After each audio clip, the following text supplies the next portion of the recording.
There you are. I was worried you might stop to collect treasure chests opened by the Seelie along the way. It would have taken you so much longer to get here. Another conversation I cannot hear. I am delighted to see that you understand what takes priority and that your adventurer's instinct has not swayed your resolve. Really, I must applaud you for it. You should know.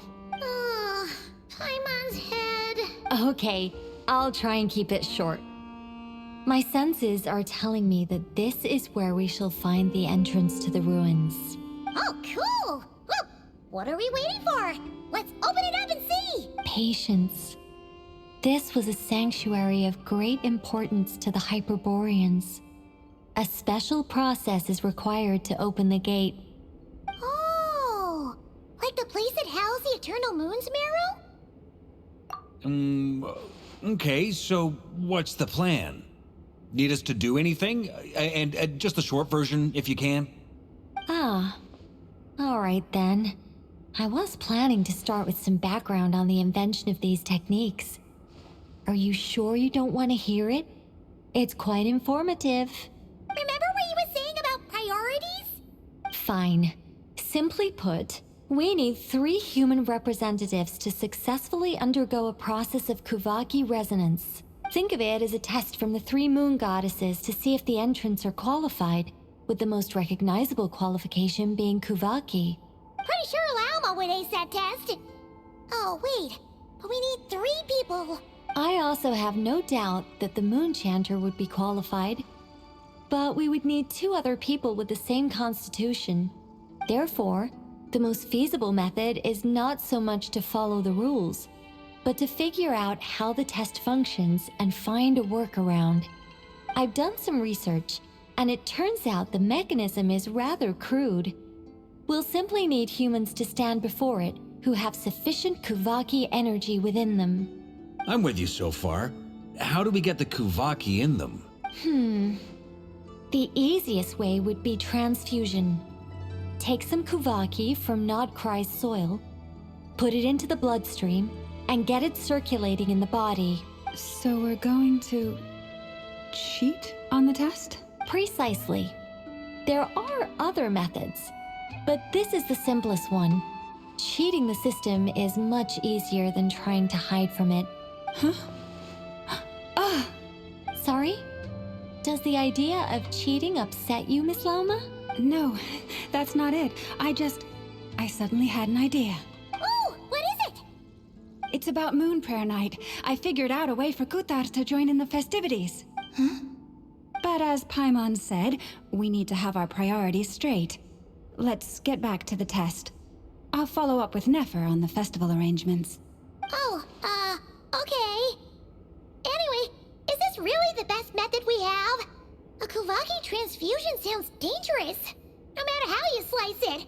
If you think that's dangerous, wait till you hear the other methods. I'd be more than happy to go through them if you'd like. There are several. No need, we're good. Let's go with this one. Very well. Kuvaki transfusion it is. Now, I should mention that the risks can be greater or lower depending on individual compatibility. It would be rash to simply infuse the Kuvaki and hope for the best. If the body rejects it, the reaction can be quite severe. The symptoms are similar to another condition that some people living here suffer from, known as congenital Kuvaki sensitivity. So, before we execute our plan, I will perform a simple test of my own to see who is compatible and who is not. Once that is done, we will have to complete the resonance process as rapidly as possible. The participants must remain stationary while the Kuvaki circulates and bonds with them, and they mustn't eat or drink anything. What? No eating or drinking? That's some hardcore fasting. They'll all be monks by the time they're through. 3 days. Oh, that's so long! And we still need to find 2 more people who are not just compatible, but also willing to volunteer. Fasting? What are they talking about? Really? Don't you want to think this through? Haha, count me in too. 3 days without food? I can handle that. Mr. Cole has made it clear that this is the easiest way. The way I see it, there's nothing else to discuss. Yeah, you're right. In that case, Paimon volunteers to be captain of logistics. She'll keep the fires lit and grab some spare clothes to keep you comfortable. Then we'll start with you first, Traveler. Please step forward.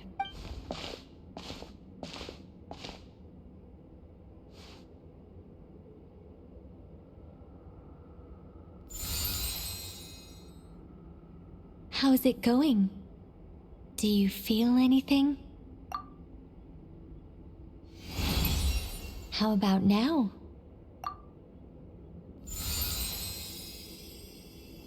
And now?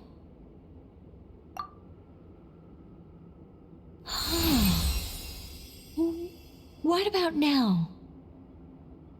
You guys, it's not a competition, you know. All right, I'm officially impressed. Even as a descender, you can withstand far more than I imagined. It's like I summoned a giant stone titan to arm wrestle you, and your arm hasn't even moved an inch. In my last attempt, I infused 5 times the amount of Kuvaki required. Yes, safe to say, compatibility won't be an issue for you. You're eligible to join. You're next, Mr. Varka. Sure, here goes nothing. All right, I'll start where we left off. 5 times the required Kuvaki dose. Whoa, whoa, whoa, hey, wait a minute. How's it going? No, not great. I kind of want to puke. Feels like I've been drinking too much. A few bottles of wine, then a big stein of Dark Horse, with some hard liquor from Liyue mixed in. You think this is funny? I just lost to a young lady in an arm wrestling contest. I'm never gonna live that down. My apologies. I'll lower the concentration and try again. Oh. How's it going now? I'm not as dizzy as last time, but I can still feel it pulsing around. In that case, you wouldn't be an ideal choice, Mr. Varka. Let's try someone else. Okay, let's go ask some of our other friends then.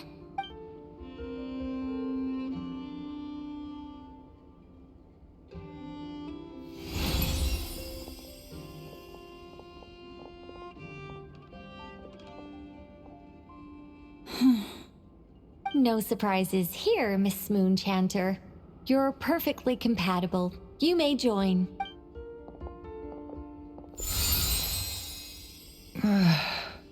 I'm getting a slight headache. Shame. You were so close. Whoa, time itching all over. Allergic reaction. We can't have that. Huh? Well, are you gonna start a what? The Hexenzirkel is an organization that cares for and protects children. We will not have them do dangerous things. Not even tests.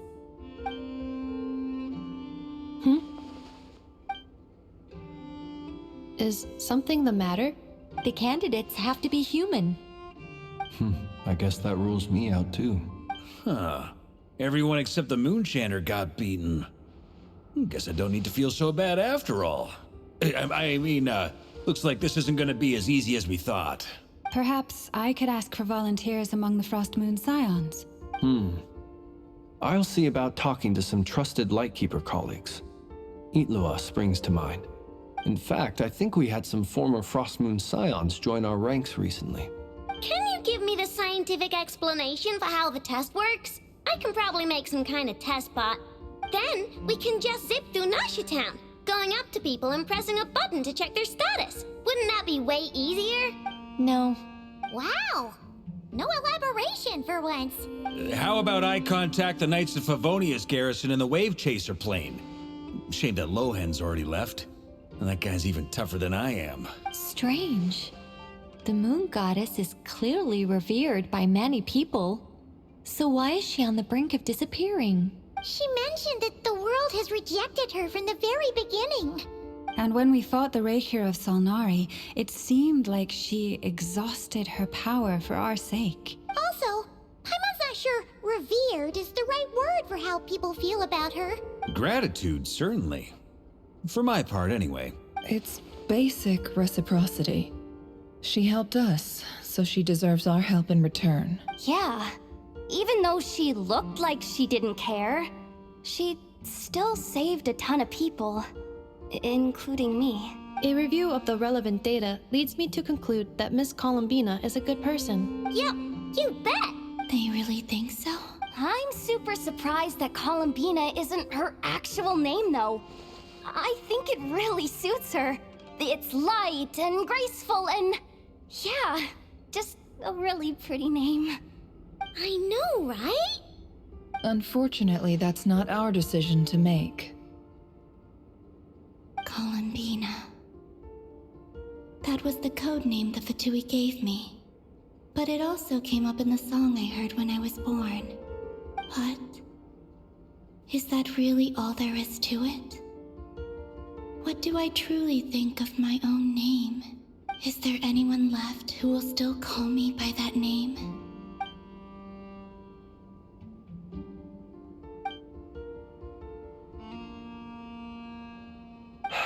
Moonprayer Night is getting closer by the day. We're running out of time. We need to look for other candidates. Then allow me to try. Huh?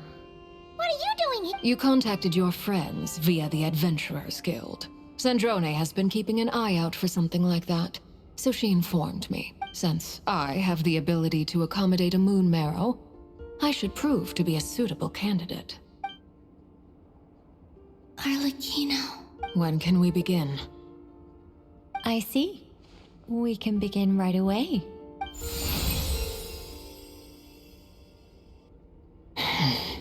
How was it? Did you feel any discomfort? Not at all. Then it seems we shan't need to look for additional candidates after all. Great! Cool. Alright, like Paimon said, the rest of us can take turns making sure the three of them stay warm and comfy. Then, my job is to take care of the caretakers. I will ensure everyone receives food and accommodation. I'm ready as well.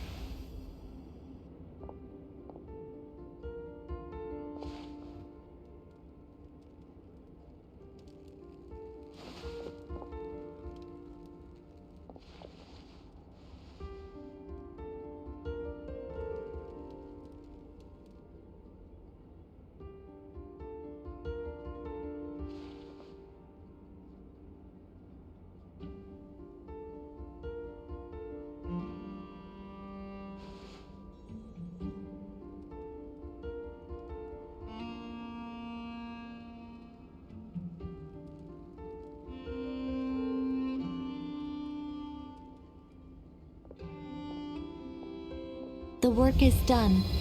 The sacred scroll shut. The stars grow dim, the people silent. The white sun sets, the silver moon rises. O path to the temple, appear now before us.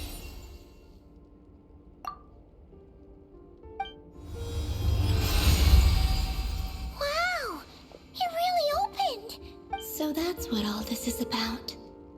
They've been trying to open this gate. Come, let us enter. It might be best to eat something first. Take care to chew properly and swallow slowly. It will give your body time to readjust to the digestion process. They will head in soon. They will need to enter this gate.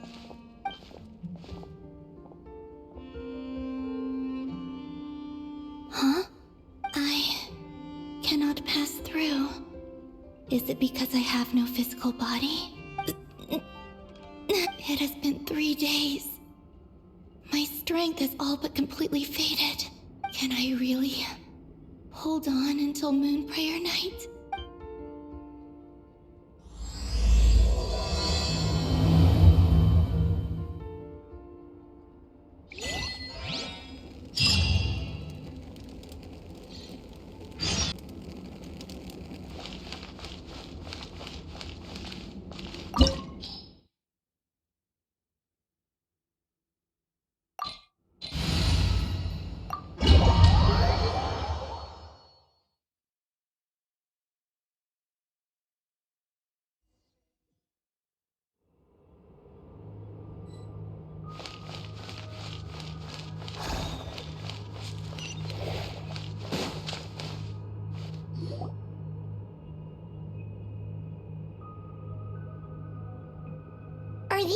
people... Judging by their clothes, they appear to be phantom Hyperboreans from the distant past. That could mean they have some clues about the moon goddess's name, right?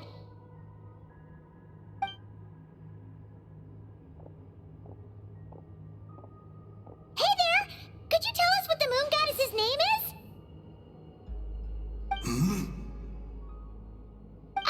Sorry. That's probably a weird question, huh? How do we explain this? The moons are long gone, and their goddesses are dead. Their names no longer mean anything.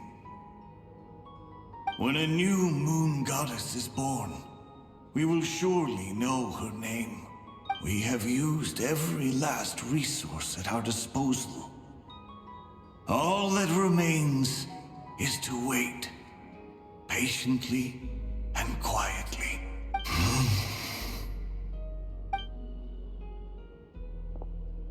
Were the people of the past all this devout? It looks like this phantom doesn't intend to converse with us any further. Surely the new moon goddess he speaks of must be Columbina. Alas, Kuthar's birth came long after the age in which he lived. But, maybe if we find a phantom from a more recent age, they might know Columbina's real name. True. Keep an eye out. We should be able to tell which era they're from by the clothes they wear. Yeah! You've been pretty talkative this whole time. What changed? Oh, nothing. I'm fine. You all make good points. When the Hyperboreans speak of moon goddesses, they mean the three from truly ancient times. I can't imagine they would know anything about our current moon goddess. There once was a time when the moon goddesses blessed them greatly and protected them from harm. So, when the war between the gods and dragons plunged the world into chaos, it seems they looked once more to the moons for help, praying for a new goddess to be born. Yeah, that checks out. Let's continue on. Who knows what else we may discover?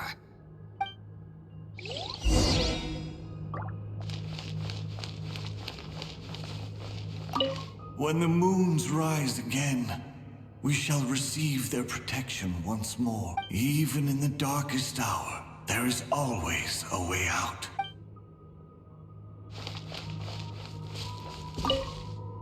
The moons have left for now, but they would not abandon us forever.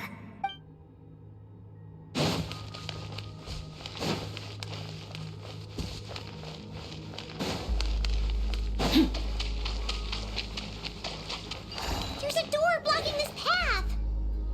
Not a problem. Try this.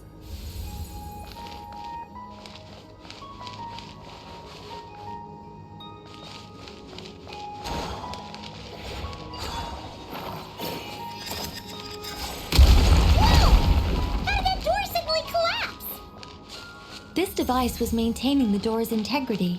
Remove the core, and the device stops working. Is this our destination? Impressive. More precisely, this is a device that will help us reach our destination. Let's go. We still have a long distance to cover.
Let's try that device again.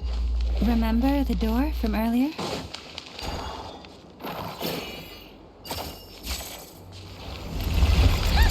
it works in reverse, too!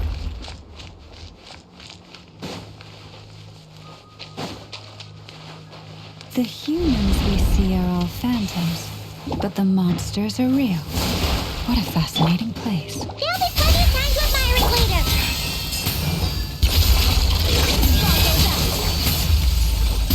Fearless.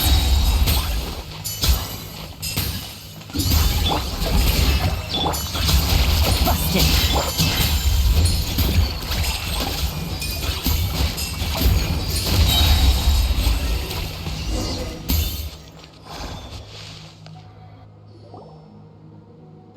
Ooh, there's a whole bunch of artwork in here. Seems pretty old. Nicole, this is probably your area of expertise. What do all these paintings mean? Let me see. To understand these murals requires some knowledge of the history surrounding the War of Funerary Flame. I shared a little of this with Lauma before. Yes, I think I follow. The dispute between the Moon Sisters, the transformation by Nibelung.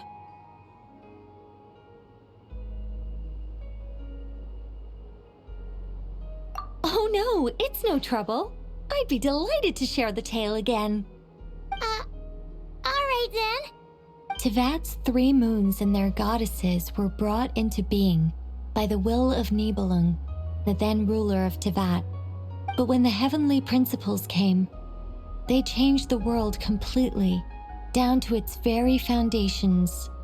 The moon goddesses were nowhere near strong enough to challenge this entity. But the heavenly principles did not view them as heretical entities that had to be removed. Essentially, the 3 moons existed to keep this planet alive and operational, which did not directly conflict with the heavenly principles' aims.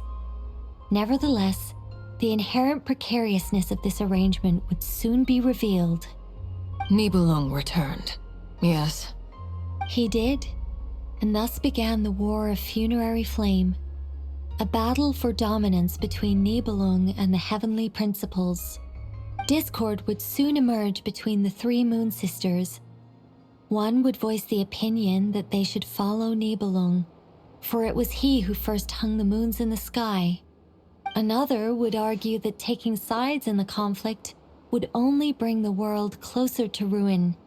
There was no telling where it would lead, especially since their creator had returned bearing the perilous power of the abyss.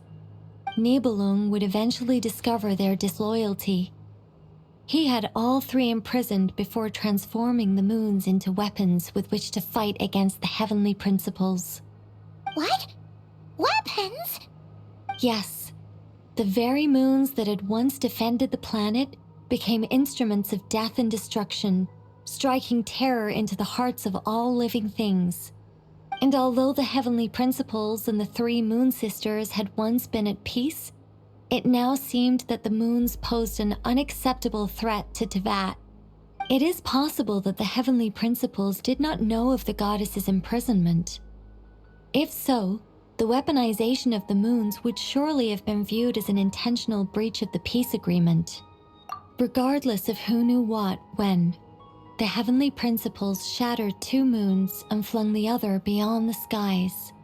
Whether the goddesses managed to escape Nibelung's captivity after his fall, nobody knows. But this much is certain. From that day on, the moons no longer belonged to Tevat. The rejection slowly drained their power until eventually they passed away. So that's the full story. You say the moons ceased belonging to Tevat from then on. Why then would Columbina be born here? That is perhaps due to the lingering connection between the Frost Moon, which was not shattered, and this world. You could see it as the 3 sisters' dying wish. They never desired war. All they ever wished for was to protect this land. I see. If the final fate of the 3 goddesses is as you say, then Columbina faces the same grave danger. Our investigation has yet to bear fruit. We must hurry. Yeah, you're right. Let's keep going.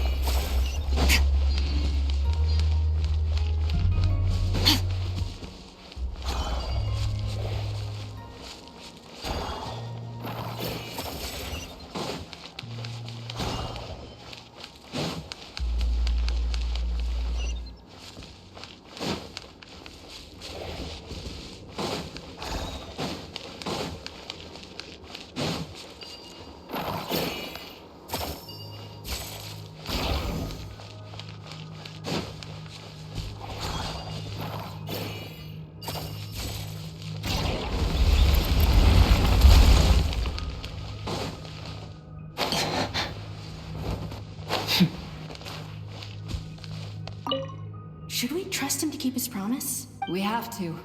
There's nothing else we can do. Why? Why do the creators of this world no longer show mercy upon their people? Remember his words. We must change our fate with our own hands. Wait, that's odd. Who is he? Is something wrong? No, not really. It's just that over 30 possibilities emerged in my head, so I can't be sure who he is. It's been too long. My memory isn't as sharp as it once was. Okay. 30! Wow! Impressive!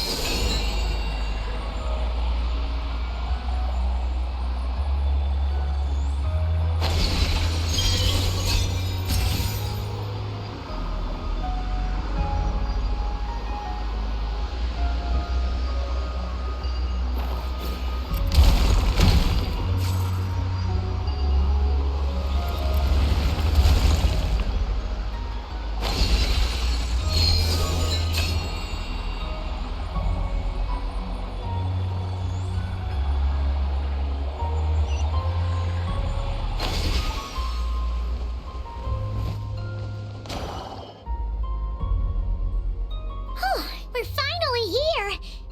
Guessing we'll need to activate this thing? Indeed. I was a little worried about that at first, but as we got closer, I sensed that the Kuvaki within it flows unimpeded.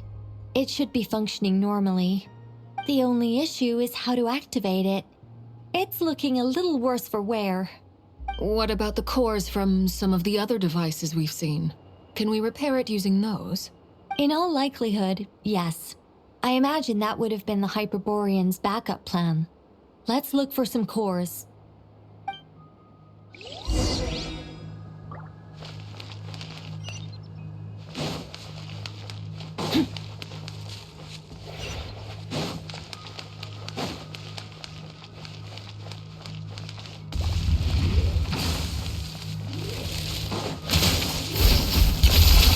Into the void! Strike a pop! Quietly now. Fearless.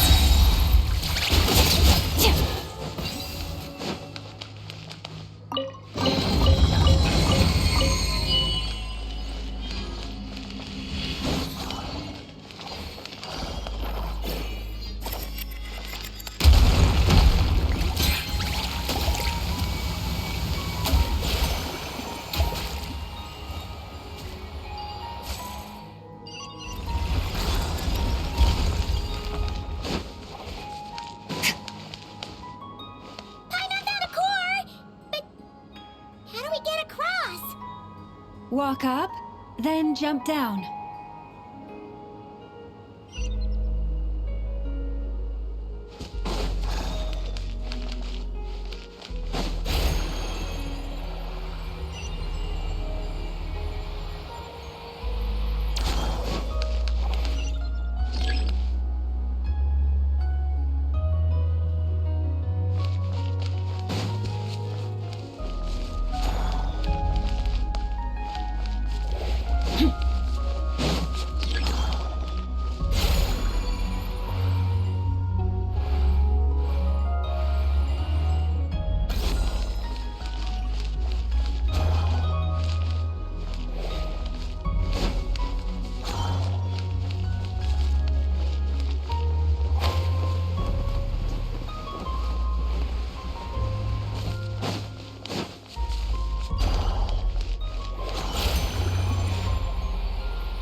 course. Let's head back.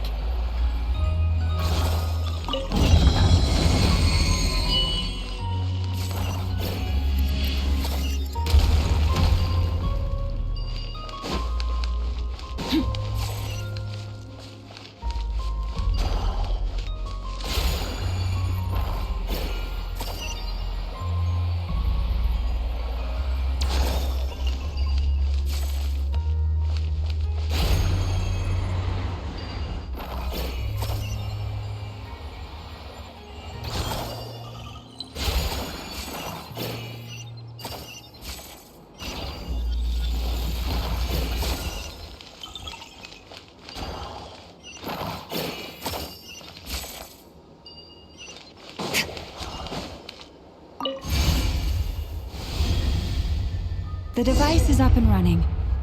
It's hard to believe that the ancients were capable of constructing such things.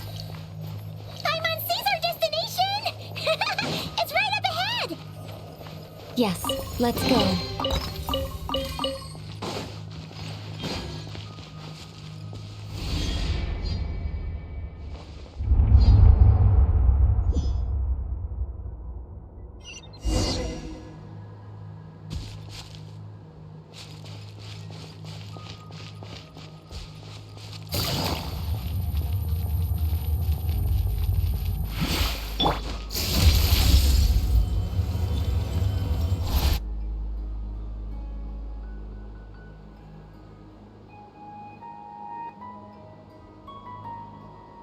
This is where the people of Hyperborea communicated with the moons. We need only place the moon marrow upon this platform on Moon Prayer Night, and we shall be able to open a portal to the moon and send our moon goddess back home. The assumption being, of course, that we can find her first. That's right. You want to know if it's safe there, don't you? And yet, she has no choice but to return. You know this. Oh, that's not the only issue here. This is the end of the line, right? We've explored everything we can. And despite looking at historical artwork and talking to people from Hyperborean times, we're still no closer to learning Columbina's name. If it's not too much trouble, could you tell me exactly what Alice said to you about finding her name? Oh, sure. What she said was... Then your first job is to find it. As a moon goddess, I'm sure she must have a name she identifies with. Neither Columbina nor Kutar is her true name, and she's never really accepted either of them. Is it not also possible that she has never had a true name? Not at any point in history? That would be a hard pill to swallow. But at this point, we may have to accept that that is the truth. No one knows how she came into being, and she certainly doesn't have parents in any sense that we're aware of. Perhaps she was never granted a name at all. But does that mean there's no way to get Columbina back?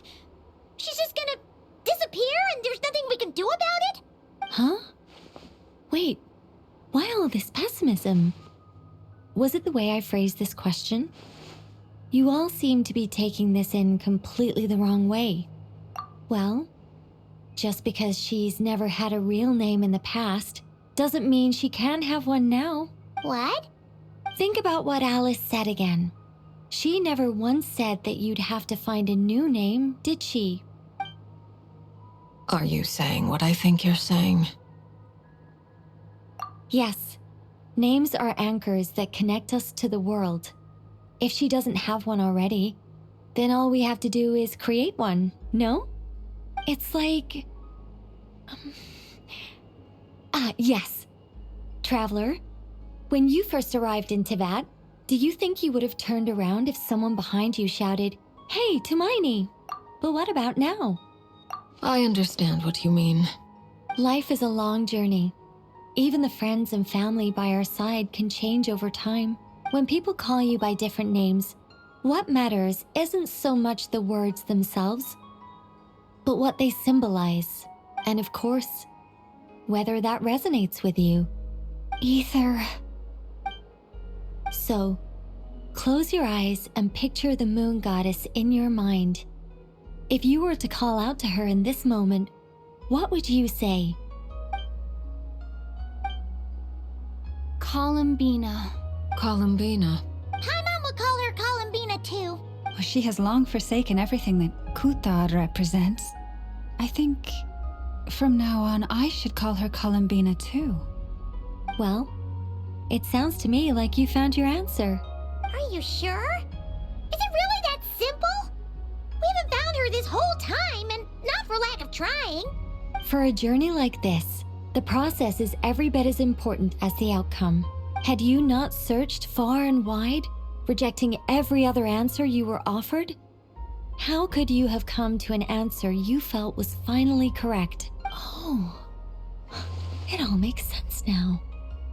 This has Alice's fingerprints all over it. Are you suggesting that Mage knew from the start that Columbina never had a real name to begin with? I can't say for sure. But I can definitely imagine her chuckling in satisfaction somewhere right now, saying, "Ah, what fun." Llama! Your antlers! You should hurry. The festive moon has begun to rise. Do not worry, for when you called the name Columbina just now, I could sense that the power within was enough to summon back the moon goddess. The power within what? Yes. So, the thing is... This is so annoying. I really want to explain how that whole thing works. Starting from the founding principles of Tevat and... Oh, I could talk about this for hours. But... Deep breaths, Nicole. Deep breaths. You're an angel. A sober, sensible, solemn angel who has her priorities straight. Okay then. Sorry for asking. Clearly a bad call on Paimon's part. Anyway, you all need to hurry. Last thing, remember how it felt when you called out that name. Then it is agreed. By the name Columbina, we shall find her.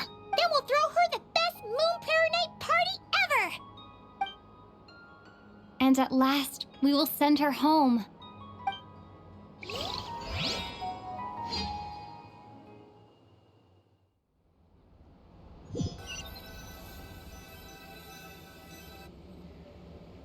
I can barely move anymore.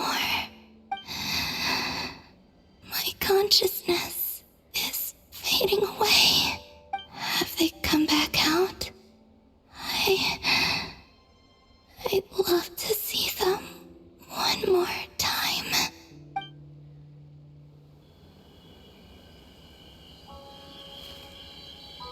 They didn't make it.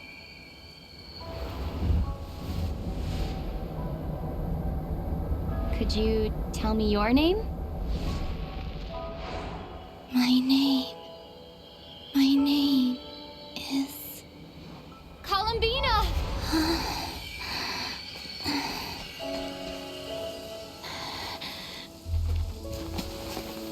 Columbina! Are you here? Columbina! That's the name you gave when we first met. And it's what I've called you ever since. Columbina. It's a fine name. I have many fond memories of Columbina, and so do all of your friends.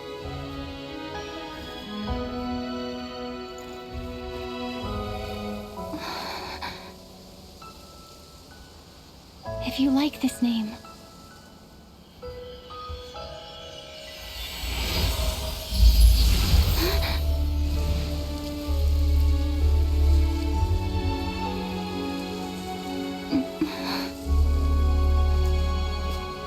looking for me?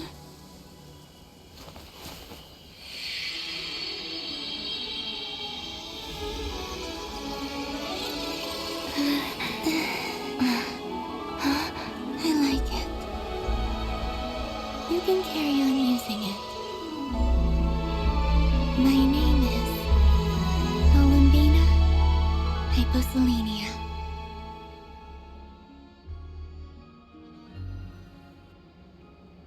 Columbina hyposelenia. That's a wonderful name. I never thought that Columbina would become my real name. But after I met you and my other friends, the things that this name stood for slowly began to change. It went from being a Fatui code name to something my friends call me.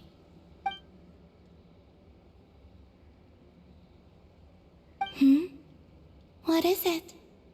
Why aren't you saying anything? I'm just so happy for you. Thank you. So, where's everyone else? We can go and meet them very soon. Everyone went to different places to try calling your name. Great. I'd like to thank them as well. Everyone's done so much for me. Searching for my name, entering those ancient ruins. Huh? Wait, so you were... Yes, I was there.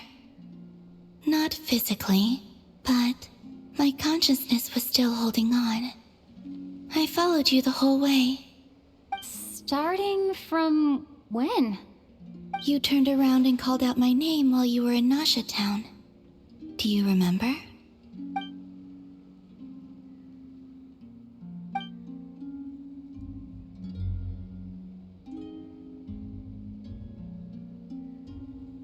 Let's go. We don't want to keep them waiting. Sure. In that case, come with me. But...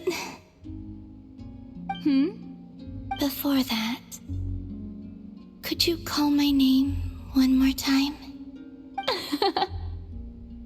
Sure. Come with me, Columbina hyposelenia.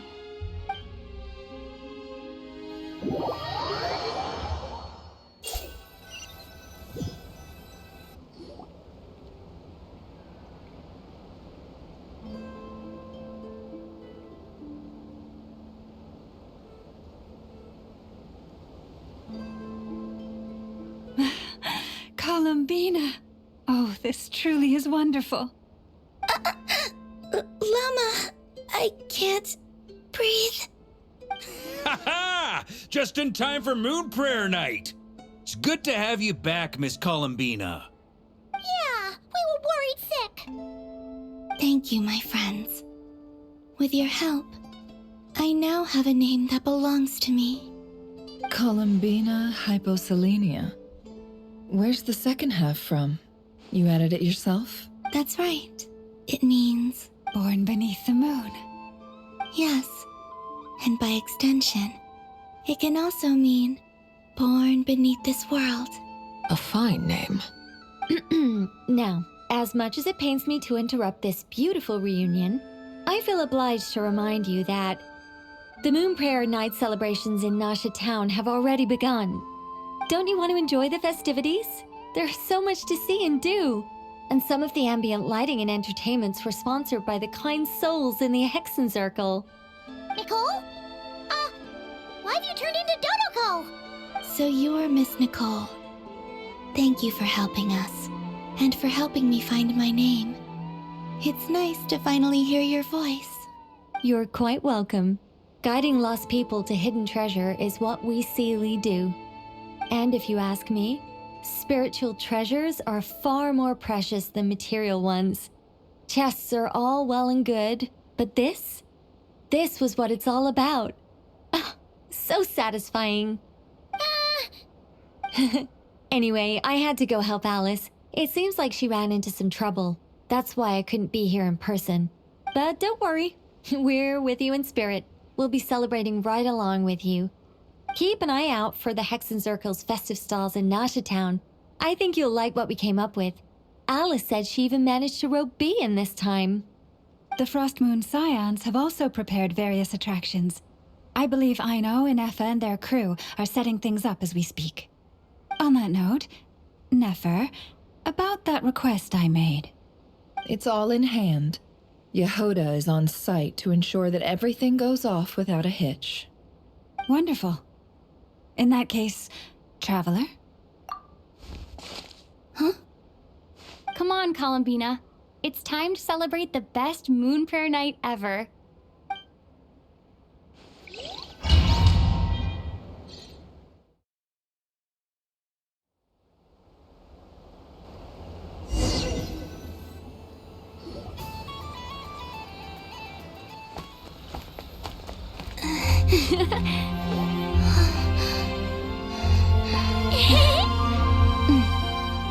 Hey, young lady.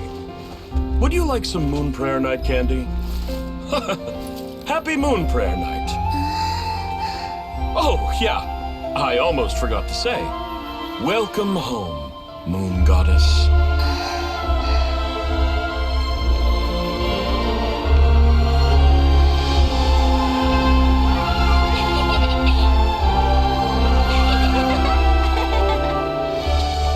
Welcome home, Moon Goddess.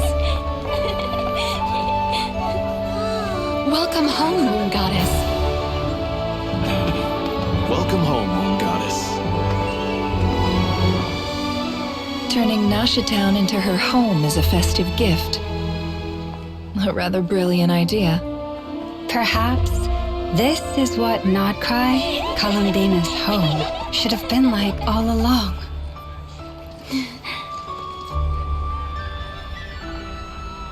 Thank you for the gift. I like it a lot.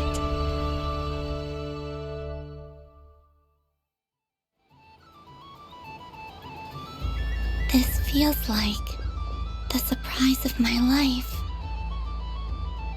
I do. I never imagined I'd ever get to enjoy Moon Prayer Night with everyone so freely. If you're happy, we're happy. Quite a strategy you came up with. Hide the tree in the forest. It's not your usual style, Lauma. Is there something about Moon Prayer Night that enhances what's in your head as well as the antlers on top? Apparently so. It even inspired a perennial penny pincher to use their resources for a greater cause. It truly is a magical festival.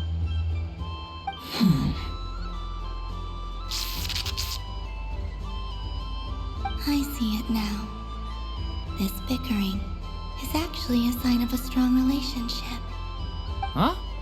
What's everyone doing here? Oh! Miss Columbina, you're back! Yes, I'm fine now. Thanks for your concern. How's your progress with Alice's assignment? Very well indeed. I've never heard her sound so excited. Not like this. This time her excitement seems more serious. Seems like she's had a major breakthrough. She said she'll contact us once she knows more. In the meantime, we're free to relax and have some fun. Enjoy the time off while it lasts. I have a feeling that our next task won't be so simple.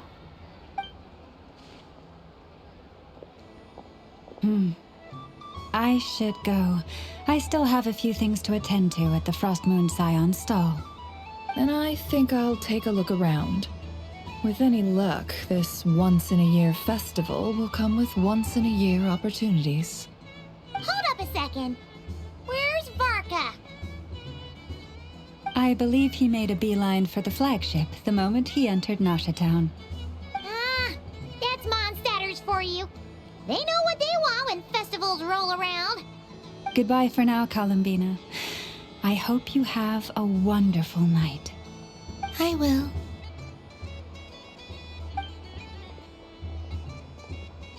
Well, in that case, don't just stand there. Get out there and have some fun.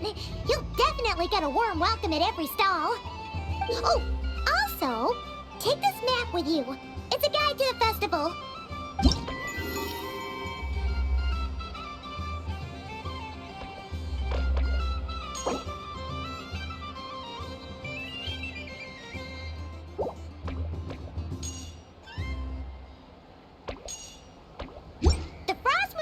Stall is over here. Lauma's invited a whole bunch of cute animals to celebrate too.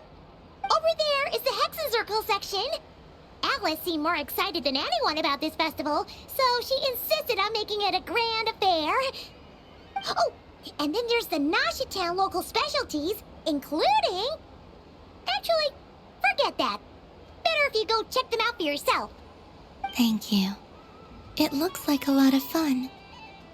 You're not coming with me? We'll be around. But don't you want to browse by yourself for a bit first?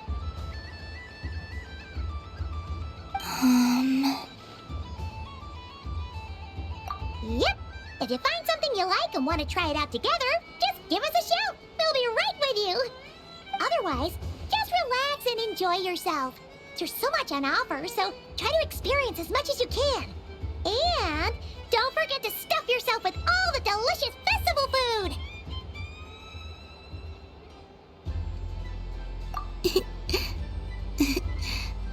Alright then, off I go. Where should I go first? This must be the mage's stall. It feels like I've entered a fairy tale. How lovely.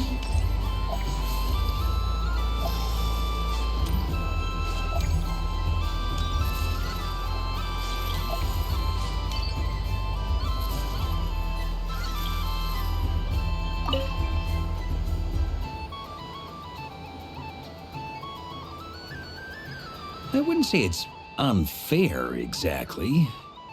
I mean, your voice goes right into people's heads. How would you explain that to the kids? You can't just explain it away as magic. Is something the matter? Ah, Miss Columbina! No, nothing you need to worry yourself about. Ah, impeccable timing. Stick around for a second, Miss Columbina. I need your input on something. This self-proclaimed Knight of Justice has yet to give me a satisfactory answer. I, for one, would like to hear your verdict on the matter. Hey, now, I left the flagship just to help you out, Miss Nicole. What's going on? So Alice and I are both using long-range remote control spells that work on similar principles, allowing us to attend this festive fair in Dodoco form. Sorry, let me backtrack a little. While similar, there are some key differences. Alice, being a great mage, wanted her Dodoco to reflect something of her own charm and mystique. So she adjusted the way its tail moves when it spins around. An entirely gratuitous move, in my opinion. I hardly see how anyone is going to notice that. If anything, I'd say that anyone who stares intently enough at a Dodoco's tail to notice such a small detail is someone we ought to be highly concerned about. I only say this to emphasize that my question has nothing to do with tails. Now that we're clear on that, why is Alice's Dodoco permitted to interact directly with the children celebrating Moon Prayer Night, while mine is not? Your voice speaks directly into people's minds. See? Exactly what I said. Miss Nicole? Ugh, I can't stand it. I know that probably makes me sound like a whiny child acting out in front of their parents. And it's a little embarrassing now that I think about it. But hey, I said it now, I can't take it back. That would be even more embarrassing. Also, don't go reading too much into that analogy. It was off the top of my head. I'm actually an awful lot older than either of you. Miss Nicole, are you saying that you'd like someone to play the game you've prepared? I'm not so invested in that. It's just something cobbled together using items I borrowed from Alice. She probably didn't even make them herself. The point is, I want to know everyone's thoughts after they receive their prizes. But as you've said, I can't just ask. I've been biting my lip for so long, and I've had no one to vent my frustrations on. I thought this was going to be a nice, straightforward festival where I'd get the chance to guide people to treasure. Well, can I play? I can't guarantee that I'll win a prize, but... You will? I'd like to try. Then what are we waiting for? Let the game begin! It's like they forgot I was ever here. Ha!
Congratulations, Miss Columbina!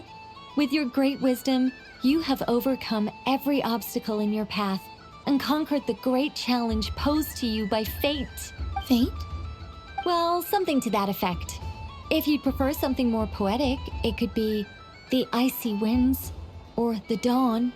Anything you like, really. You could even go with the challenge posed to you by Dodeko, if that's what you're into. Anyway, you can take or leave my suggestions. Moving on. All my hopes are now resting on this. Can I open it now? Stop teasing me. Please, I'm begging you. No more talk. Just open it. Wow. What a lovely sculpture. Classic and cute at the same time. Thank you, Miss Nicole. I'll always treasure it. There we go. Music to my ears. You have my sincerest gratitude, Miss Columbina. Thank you for sharing your precious time with me and fulfilling my wish. Don't mention it. You've all done much to help me. And still, I'm the one receiving all these gifts.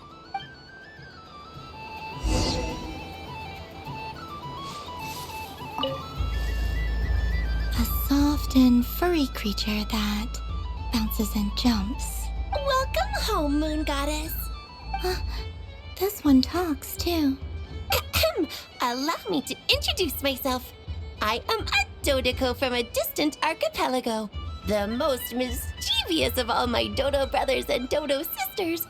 When the going got tough, I powered through, and when I met obstacles, I boomed them away. That sounds like a lot of fun. Doesn't it just? Oh, but then the trouble started. Recently, I found a lovely beach, the same beautiful jelly color as my hometown, and so I dove in to have a look, only to find it overgrown with seagrass and nasty little spiky fish everywhere, looking to turn me into a Dodeko kebab. I made it back to shore by the skin of my teeth, but my tail was sorely hurt. Couldn't you just boom them away? Oh, I wanted to, believe me. But I've heard that you, Moon Goddess, can understand animal speech. The last thing I wanted was to cause a gigantic fuss and get taken to court by a school of spiky fish. I'd be driven out of these waters for good, and my winter holiday would be ruined. And so, dear Moon Goddess, I was wondering if you might lend me your allegiance. Are you roping me into a crime? Oh, let's call it a once-in-a-lifetime carefree adventure. Does that sound better? All the festival goers tonight are dressed up as the Moon Goddess, but there's nothing to say that the Moon Goddess can't disguise herself as a Dodeko, is there? Besides, this is your home. You should be free to be whoever you wish. I'm afraid I'm not well acquainted with Dodekos, Madam Mage. Oh, that's quite all right. We Dodekos are innocent, happy creatures with a free-spirited nature. Many, like myself, are mischievous troublemakers. Others are lazy souls who like nothing better than to lie down on a nice rock and take a nap. In our eyes, every creature who yearns for happiness and freedom is a Dodeko. But perhaps in yours, we Dodeko are a fluffier and more mischievous breed of Kuhenki. Yes, that is a much easier image to follow. Oh, wonderful! Then let's play! Grab onto my tail and follow me into the sea! Time to settle some scores with the bad guys!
Ooh, a remarkable talent!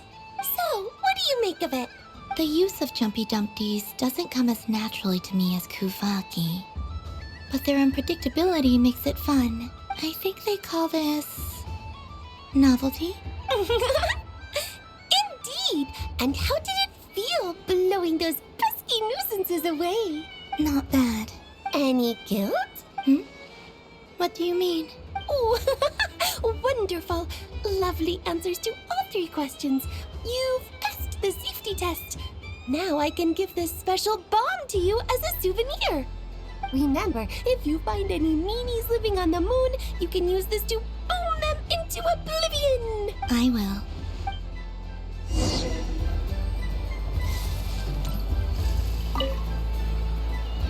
Welcome home, Moon Goddess. Oh, you're the genuine article. Alice was right. This Moon Prayer Night was worth watching after all. Another one that talks. Greetings. Pleased to make your acquaintance. I am the Hexenzirkel member they call B. Barbeloth Trismegistus. Columbina Hyposelenia. Pleased to meet you too. Hyposelenia. A fine name indeed. Now then, Miss Columbina, do you wish to hear a mage's divination? Divination? The Frost Moon Scions used to ask me what would happen in the future. Is this like that? From the perspective of the one seeking answers, perhaps. As you look to your journey ahead, if you seek to understand the unknown, resolve your doubts, and soothe the confusion in your heart, divination could be for you. The unknowns on my journey. Of course, if one wishes to peer into fate, then hydromancy is the more precise option. But that is a complex affair, and to relegate that majestic art to the status of a festive amusement would seem somewhat uncouth. Besides, it is sometimes better to not know fate with great certainty. Hence, I shall use the suitably festive Luna Arcana to tell your fortune instead. It is more popular with the youth in any case. Lunar Arcana. Indeed. Unlike hydromancy, this will only display possibilities and trends. People like to think of themselves as creatures of agency and free will. Peering too far and too clearly into the future is detrimental to both body and soul. I'd like to give it a try. Of course you may. Come then, take a seat, Miss Columbina. Before we begin, are there any specific questions you would like to ask? Let's stick to general possibilities and trends, like you suggested. Ah, very well. Then I shall use the basic Lunar Arcana deck. Now, try to relax. Cast your mind upon the things you have experienced and the things you are soon to experience. I will shuffle the deck. Would you like to cut the cards yourself?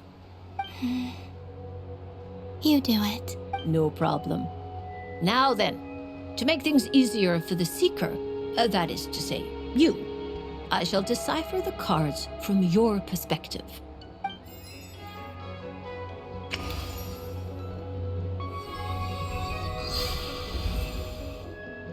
Please, draw the first lunar arcana. This represents destiny and is the foundation for the divination as a whole. Now, draw your second card. This will stand for the past, the sum of all your experiences that have come before. And now the third arcana. This is the present, your interpretation of the current moment. Finally, the last card. This shall speak of the future, which... Oh. Kuvaki Pulse? Fascinating.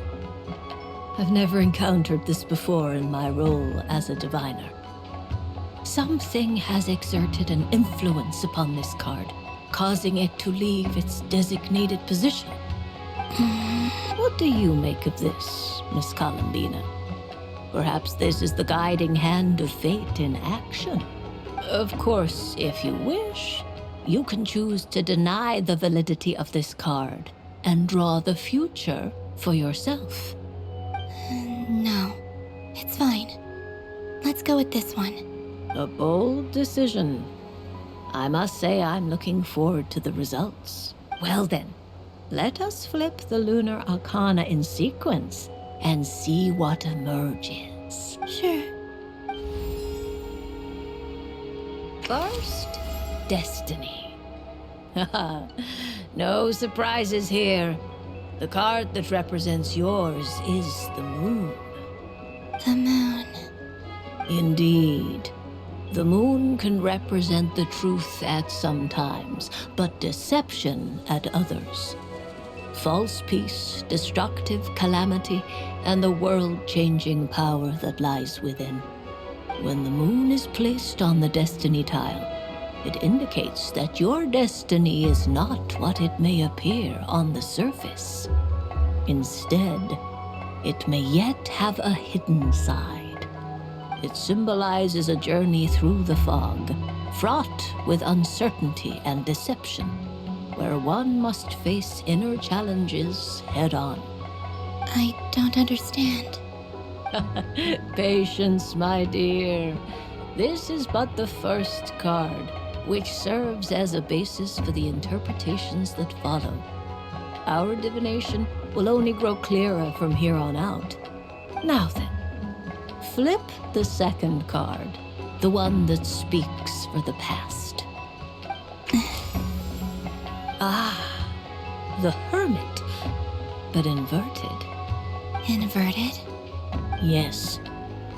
The Hermit symbolizes solitude, introspection, and the pursuit of truth. When inverted, it represents isolation, truth out of reach, and a path that leads one astray. Combined with the moon as one's destiny, the Hermit inverted represents a choice you made to stand alone in the past. It was a choice made not out of fear or arrogance, but for reasons that others could not perceive. You fumbled through the darkness without a guide, but you did not find your way. Rather, you went astray. More than once, it would seem. Is this about how I became Kutar despite not wishing to become a god? And how I joined the Fatui because I yearned for a place to belong? I suspect only you know the answer to this question. All is not lost. The past is in the past, and so it shall remain. Shall we look into the present now? Oh my. The Lovers. One of the most interesting Luna Arcana. What does this one mean? This means that you have had an unprecedented emotional experience. The joy of finding your soul becoming intertwined with that of another. A precious and wonderful thing indeed. It's true. I've made a lot of friends recently, and they are very good to me. I like them a lot. That sounds lovely. I am most delighted for you. The Lovers can also represent important decisions, perhaps related to a parting of ways. Now, if I were to guess... Yes. My return to the moon. I understand. Parting with friends is never easy, Columbina. But rest assured, this is not the end of your journey. There is always another story waiting to be told. The future always lies ahead. The future. Well now, it's finally time to flip this most mysterious of cards. Why did it appear? And what does it wish to tell you? I'm ready. Very well. Flip this card and see what lies on the other side. Oh. Miss Barbeloth? What is it? This card is death. That doesn't sound very good. It depends on how we interpret it. It is true that it can represent an agonizing death, a complete and utter end, but at the same time, it can also represent rebirth. Do not forget that your destiny card is the moon. That lends your future many different potential meanings. If death spells the end, is it unavoidable? As I have said, divination can only display general trends. It is a rough guide, but it does not show predetermined outcomes. Allow me to summarize it for you. In the past, you may have lost your way, but now you have gained new connections and new strength. You now face an important decision, one that may bring about a great change in what is yet to be. This change might, in turn, be the end of all things, or their beginning. But remember, everything is subject to change because of the moon present in your destiny. You must see the truth clearly and face your innermost thoughts. The truth. My innermost thoughts. Thank you, Miss Barbeloth. Don't mention it. Some people dislike divinations, for fear of glimpsing an ending to their story that they wish was not so. But I can see that you're different. The result of this divination will not sway your decision. This is a rare quality, and one that diviners always hope to see in the seeker. We are here merely to guide, not to exert undue influence. I understand. Go then and illuminate your future, Miss Columbina. The moonlight that shines from you now is most captivating.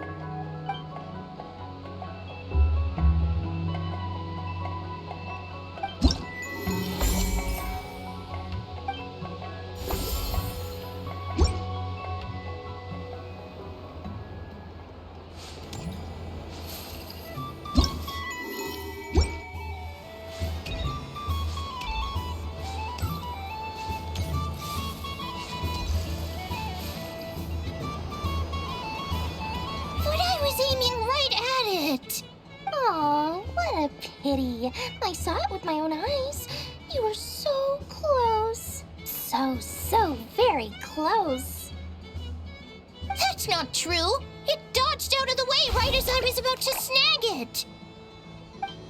I'm sorry? You heard me. This paper frog can move. I swear. oh dear, what are you saying? How could a paper frog move? Unless you believe there really is magic in this world. But even if I, the mere humble merchant that I am, knew such magic, surely I would not use it on a paper frog. I'd sooner give Mora legs, so it could walk right into my purse. My dear customer, why not have one more try? This time I'll give you 12% off, a very generous discount for one of my most regular customers. Just think about how much experience you have under your belt now. You're sure to win the next one. Darn, I used up all my coins. I'll be right back. Just gonna fetch some more from my house. Take your time, but don't take too long. This event is Moon Prayer Night only. Miss it, and you'll have to wait a whole year before I'm back. Next customer, please. Welcome.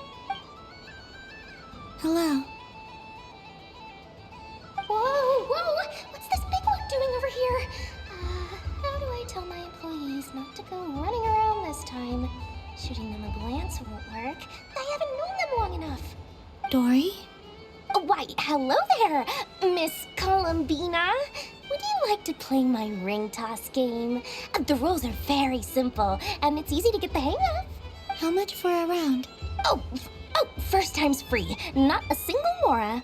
After that, well, we can cross that bridge if and when we come to it. But with your sharp skills, I'm sure you'll win all the prizes in one fell swoop. That was an obvious enough hint for them, right? Right?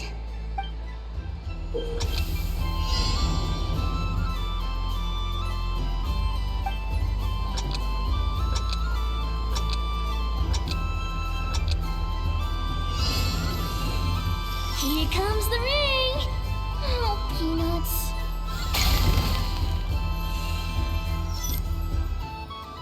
Change tracks! Roselle, should we move or not? Just a tiny bit. All right, then I'll... Oh, sugar plums, not the clock hands. How do I move the legs again?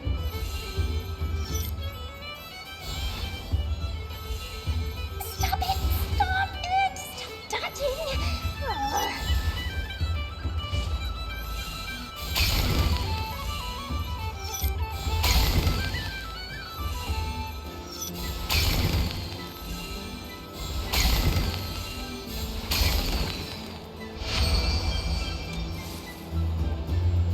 Let's see now. Let's see. Wow, very good. That's the highest score we've had all night. And here's your prize. Now, how about another round? As for the cost... Happy Moon Prayer Night, Miss Columbina. Happy Moon Prayer Night, Durin and Hat Guy. Are you here to play the game? Yes. You said we were just coming here to say hello. I did, but then I recognized a few more people as I got closer. Do my eyes deceive me? Is that... It's our little dragon! He's all grown up! Someone's popular. Well now, since you came all this way, why don't you try out this lovely game we have going? First try is free. He'll have a go. I'll pass. It's only one free try per customer. You can't give your try to him. I'm aware. How has Elder Almond been lately? He's in great shape. He goes for a run in the forest every morning to stay fit and healthy. He tried to go boat racing with Firecracker a while back, but he couldn't even make it onto the Lotus Leaf. Firecracker was in fits of laughter. How about you, little dragon? Can you still fly? Yes, I can. But you've become less chatty. Has growing up been tough on you? We call that maturity. You know, the thing people sing about. The knight wields a sword of stone to defend those hearts that are made of gold. Stone is very heavy. That's what keeps him from talking too much. That's awesome! I want to be a knight when I grow up too. Ring, here I come! Oh, the hat-wearing man. I never thought I'd see you again. You seem more determined than when I saw you last on the train. If you say so. Oh, I do say so. The people you once helped see it clearly. It's because you are once again on the right track. May the engine in our hearts propel us to the station of our dreams. I can move! I can move now, Roselle! What are you doing, running into the rings like that? You got them all so quickly. I've never seen anything like this in all my travels. Is this guy actually an old friend of theirs? But how? They're origami animals and clockwork people from a fairy tale. Getting to know them would be quite an arduous task, unless they share a hometown? I have to get to the bottom of this. Next time I see the Great Mage Alice, I shall demand answers. Thank you, Dory. I had a lot of fun. Now for your prize. Where did I put it? Give me a moment to dig it out. Oh, sweet grand prize. How I wish I didn't have to let you go. Good thing I've already turned a profit from the customers earlier in the night. Otherwise, I'd have wasted all my hard work. Okay, I'm back. What? I leave for 2 seconds and someone's already claimed the grand prize? Oh, well, these things happen, you know? Perhaps you'd be interested in one of the other prizes instead. We've got all kinds of wonderful goodies here. Is this the thing you wanted? Here, you can have it. Huh? But... Don't worry about it. It will be happier with you. Oh, thanks so much, miss. Moon Goddess. Goodness gracious, Columbina. Give me strength. How am I supposed to make any more money from this child at this rate? Daddy, look! That's the game I was telling you about! Forget it. She is the Moon Goddess after all. I'll think of some other way to swing this. Maybe I can try to hook this new kid. Huh? Oh, someone already won the grand prize. You can take mine if you want. What? Why? Why are all these bleeding hearts coming here to ruin my business? Happy Moon Prayer Night, everyone. Happy Moon Prayer Night.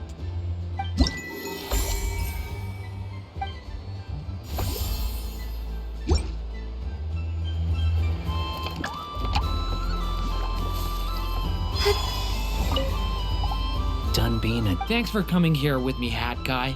Are there any games you'd like to play? It's your turn to pick. I'll come with you. Why does that hamster think you've grown up? You haven't changed at all. I know you don't mean that. You're just taking the opportunity to make fun of me, aren't you? Even if you won't admit that taking some time to compose yourself is important, I can see that you're doing it in practice. Otherwise, you'd have taken off your hat and flown away by now. Looks like Albedo's socialization program has been far more useful to you than all those Vahumana textbooks. If all the prizes are gone, I might as well close up shop for the day. But you haven't had your fill of fun yet, right?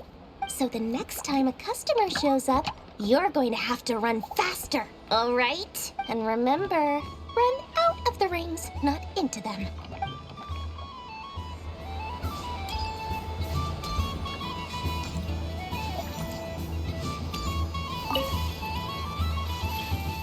It'd be rude to just leave without saying anything. But at the same time, I don't want to barge into their lively conversation just to announce that I'm leaving. I guess I'll just wait a little longer. Huh? Albedo? This sketch is for you, Grandmaster. Oh, a gift for me. Thanks. Let's see what you've done for me. The North Wind left in a lurch.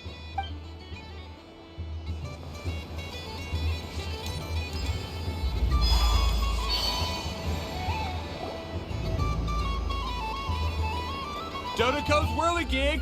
Come check out Dodoco's Whirligig! Ah, Welcome home, Moon Goddess.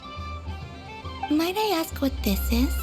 Ah, it's a very special amusement sponsored by the great mage herself. Ride on a soft and furry Dodoko and embark on an unforgettable adventure. I say that, but I'm just following a script here. Who is this mage, anyway?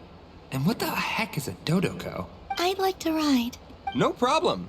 But, are you by yourself? Is that not okay? Oh, no, it's fine.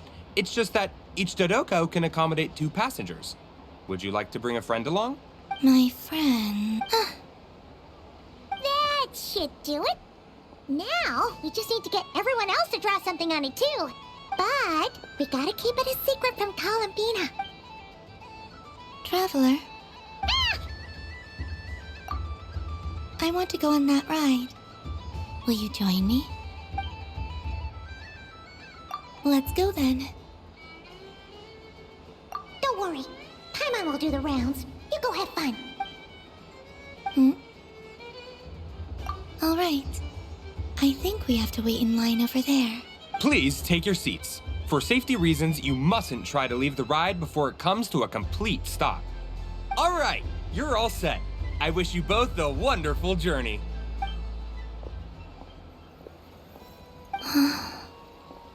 Not bad. It reminds me of riding a moon lane. Sometimes, the Kuhenki circle around me like this, playing their beautiful melodies. Yeah, I'm going to miss them.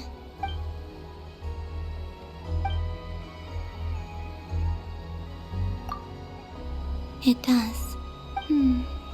I've felt scared in the past, too. But this is a little different. You know something? I got to see a lot of fascinating things during my disappearance. I saw how the Frost Moon Scions act around their families. So different than how they used to act in my presence. And I also saw how they interact with their friends. It made me curious at first. Why do people act so sincere when they're worshipping gods, but save their truest, warmest feelings for each other? Slowly, I came to realize that it's because they trust one another. They know, deep down, that they'll be accepted for who they are. I know. I knew it the moment you started calling out my name. What I fear now is the end. I fear losing all this the very night I have gained it. Thank you for this conversation. Thank you for listening to me. Don't worry. This fear I have, and the unknown that awaits me, they cannot hurt me. Not when I possess a treasure far greater. I just want you to remember this version of me. The real me. On this final night together. Dear passengers, Dodoko's awesome adventure has come to a close. Please leave in an orderly fashion, and we look forward to seeing you again in the future. Don't want the journey to end, huh? Don't worry, you two. There's always another adventure waiting just around the corner.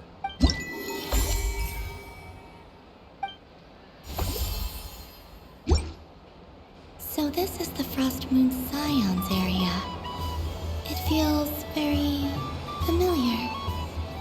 But everyone looks much happier than usual.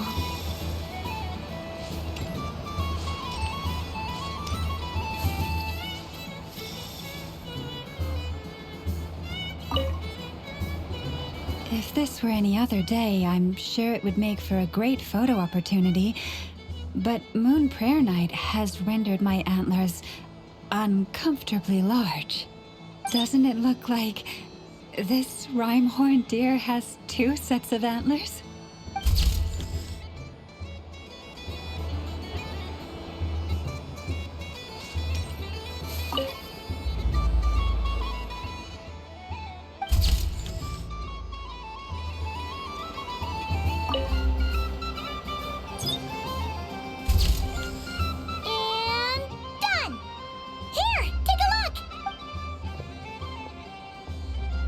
I think it looks quite funny. Well, Paimon thinks it's super cute. It badger and a rhyme-horned deer that's about to fall asleep. Maybe I'll stand on the Sheik Badger's side instead. It looks like we've attracted the attention of quite a few animals. Let's make room for them.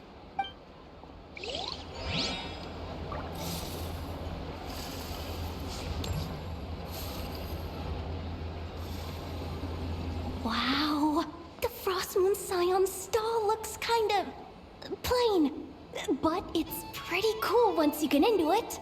I don't go to Hisi Island much, but it's got that, like, old world cultural feel. And if culture means we get more festivals, I'm all for it!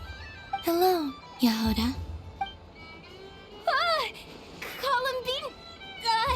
Hello, Moon Goddess! That was too close. I almost gave the game away in front of the staff.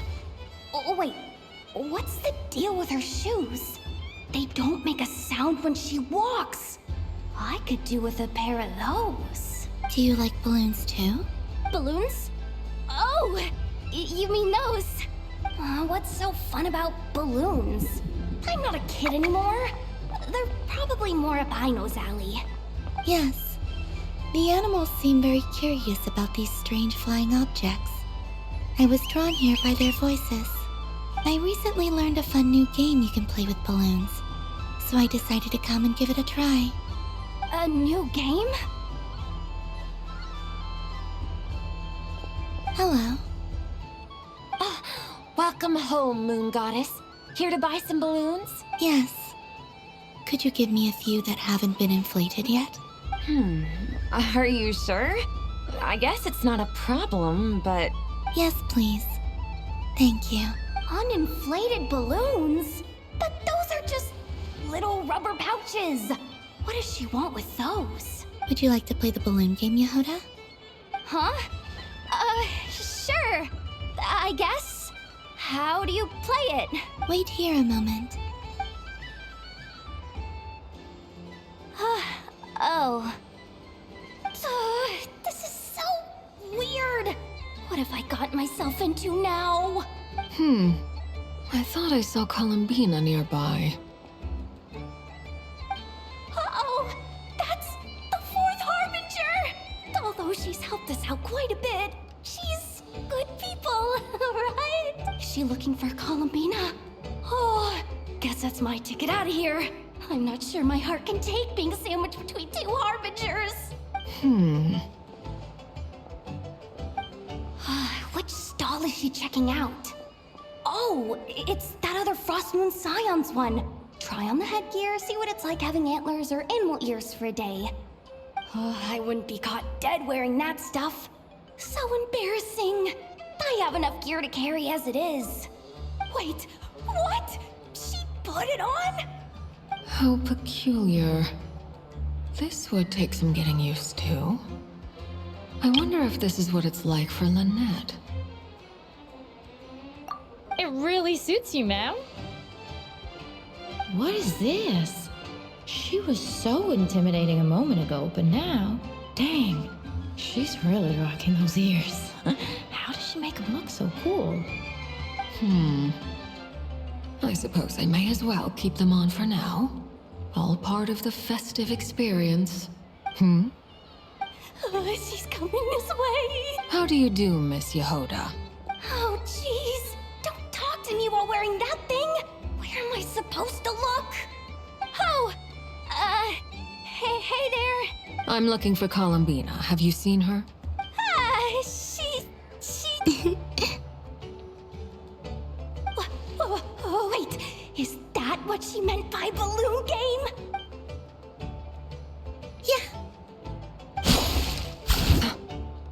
Huh? No fair! How come I get caught in the crossfire? An ambush from the rear? Is this a declaration of war, Columbina? Would you like to play too, Arlecchino? Seriously? Are they gonna start some beef right here, right now? Gladly. That said, I believe there is another who would like to join. Boss Nev! Thank goodness! You've gotta get me out of here! Things are kicking off big time! Hello there. I'd like 10... no, make that 20 balloons, please. Uninflated. What? Miss Moon Goddess, I hope you're prepared to pay the price for assaulting my employee. Welcome to the game, Nefer. Just to be clear, let's keep this a fair fight, okay? No strange powers, please and thank you. Naturally. Don't just stand there, Yehoda. Aren't you going to team up with me? Huh? Do I have to? Of course. Don't forget, the Curatorium has a reputation to uphold. I knew something like this was gonna happen.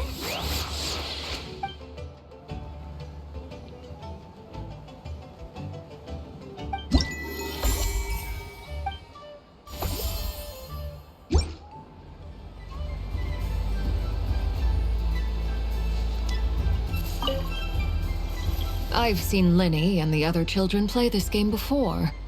It would seem that it's not a bad way to relax, once in a while.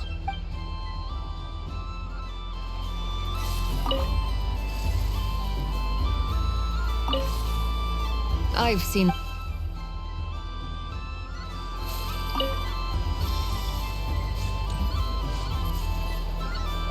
Sunny days! I prefer sunny days. Ah, well, you are as warm as the sun itself, Moon Goddess. Very well.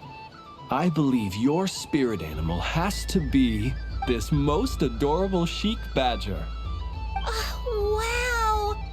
Thank you, Mr. Talking Magic Lamp. Have a very happy festival, Moon Goddess. Lance? That's you, isn't it? Shh. It's our little secret, my dear traveler in Paimon. Okay, sure, but why are you here selling sugar sculptures? Everyone celebrates in their own way. After gazing into the abyss and spending time around gravestones all year, what better way to relax than to see sunny smiles on the faces of the living? Besides that, I like to think of myself as a fair judge of character. I dare say matching personalities to confection suits me rather well. That's not what Paimon was talking about. Aren't you afraid that your true identity might be exposed? Should I be?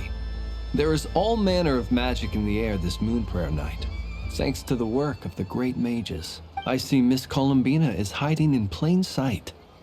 Why should I not do the same? Why miss this rare opportunity to enjoy a special evening in my true form? Fair enough. You got a point there. People who don't know you will probably think you're just a talking lantern. Well, now that we see eye to eye, what brings you here? Not a search for your spirit animal, I presume? Ah, well, actually... Here, see for yourself. Oh, this is... How wonderful. A beautiful idea. Yeah, we just met Barca, and he said that having everyone draw their own section was kind of boring. So, he did your bit for you. Ah, Varka. Ever the maverick. I see his artistic skills are truly one of a kind. In that case, I shall paint something on Mr. Albedo's behalf in a short while. What? Why not now? Ahem. Welcome home, Moon Goddess. Phew, that was close. Hello, Flins. She recognized you right away! What keen eyes you have, Miss Columbina. Especially considering they are shut. I did not see you. Rather, I sensed you. I can sense the fluctuations in Kuvaki all around me. One would expect no less of the Moon Goddess. Might I interest you in some candy? Yes, please. Excellent. I shall make some for you right away. Something the matter, Miss Columbina? What about my spirit animal? All the other children carrying sugar sculptures are talking about it. Wait, is she taking the test seriously? Ah, my apologies. How could I neglect that? You are quite right, Miss Columbina. Every one of us has a magical creature living in their heart. Would you permit me to help you find yours? Yes, please. Do you prefer the day or the night? Night. Which of the 4 seasons is your favorite? Winter. Think of a perfect day. What is the weather like? Sunny, rainy, or perhaps cloudy? Rainy in the morning, sunny at night. What kind of answer is that?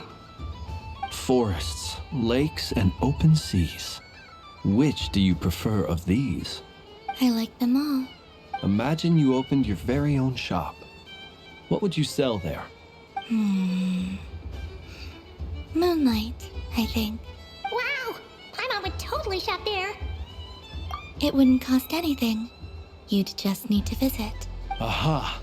I believe I know what your spirit animal is. Here, for you. Oh, it's a Kohenki! Indeed.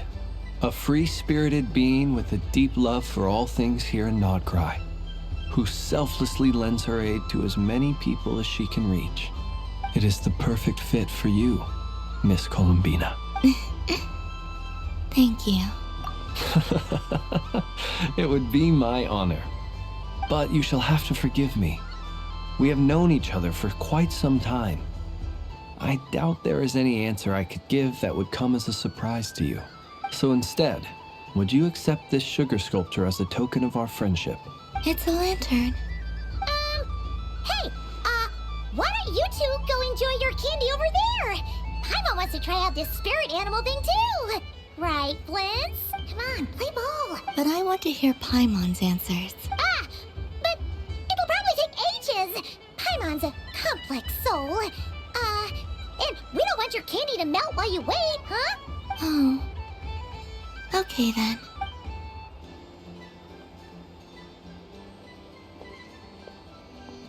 Phew. Nice excuse, Lady Paimon. That was some quick thinking. Yeah, no thanks to you. A little help next time.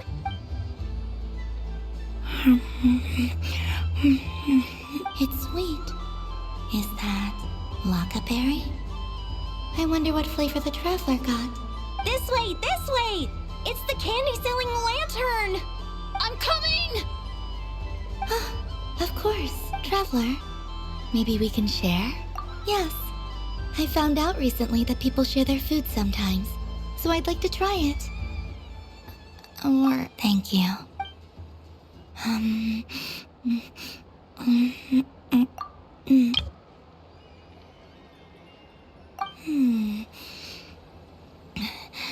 Yours is a little more sour than mine. Here. Amazing. My sugar sculpture has shrunk, yet my heart is filled with feelings of sweetness. I will remember this feeling. Sure.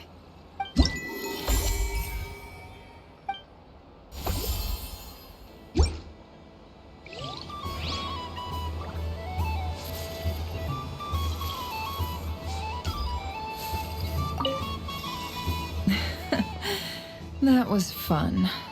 It's a shame Ashfru doesn't like playing with water. Or I'd have roped him in as well. What's this? Should I give it a try?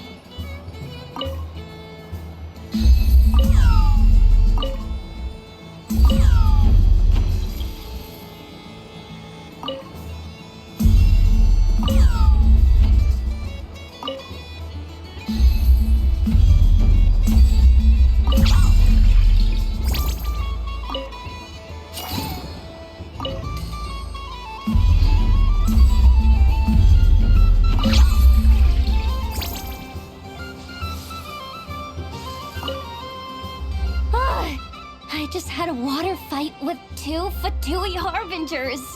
Pretty scary, but also surprisingly fun.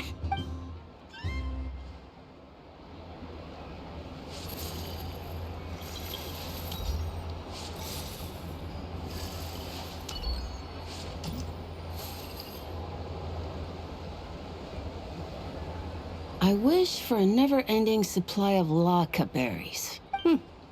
What a humble wish. Probably written by a child.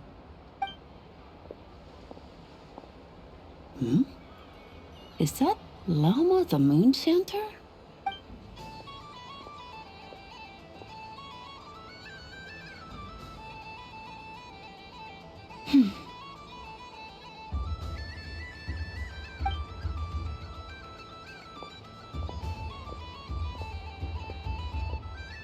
I wish that the long plume ibises would stop biting me. Oh dear, poor Lauma. All right, I'll write that one down for you. I got it. While everyone else is celebrating Moon Prayer Night, you're as busy as ever. I don't mind. It's rewarding work. A good kind of busy. My antlers are at their heaviest tonight, and the Kuvaki waves are especially strong. But as I help these dear friends hang their wishes up, I feel a great peace within myself that is hard to describe. You see, they are all such beautiful wishes, and they are ones that we can fulfill by our own strength. Do you blame me, Llama? I want to hear your honest answer. It is by the help of so many people that I can return to the moon. But I feel as though I've hardly done anything in return. You've done plenty, Columbina. I say this in earnest, both as someone who knows your history, and also as a friend who has seen what you've been through. What about as a moon chanter? I feel proud to honor our moon goddess's wish. And I'm sure any moon chanter in history would have felt the same way. Thank you for your kind words, Llama. But... since you asked for my honesty, I won't lie to you. My feelings are mixed right now. Besides pride, I also feel, I suppose it's a reluctance to let go. Once you return to the moon, we will be far apart and separated by a false sky. I'm sure those of us left behind will gaze up at that sky, yearning for the moon once in a while, just as you used to do. I will miss you, Llama. I will miss you all. I hope to stay in touch. I will try and find some way to send messages down from the moon. Perhaps you could use Kuvaki. I've heard Yehoda say that signals can be sent using long and short waves, or strong and weak lights. That sounds a little complicated. What if we forget what the signals mean? We could prepare a codebook beforehand, but... You're right. It wouldn't really suit you. Still, whatever happens, I believe that you will find your own unique way of communicating with us. And now that I think about that, my heart feels lighter. Because you trust in me? Yes. I have faith in you, and in the power of truth. In my experience, the truth tends to be difficult.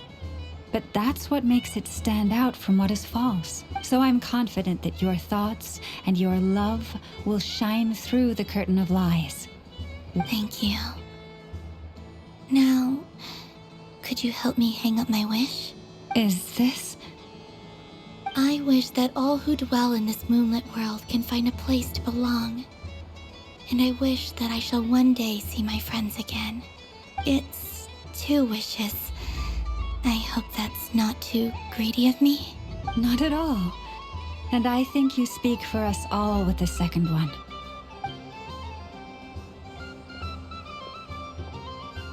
I shall continue to pray until the day that all of these wishes come true.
Yes. May everyone's wishes come.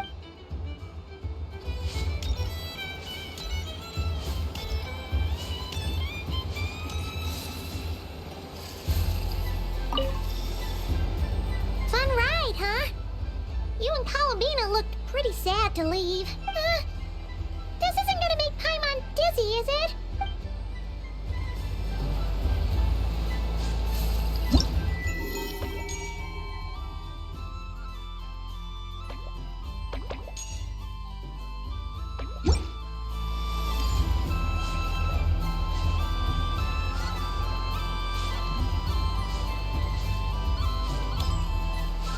There are so many attractions here. Since I rarely get out, I might as well make the most of it.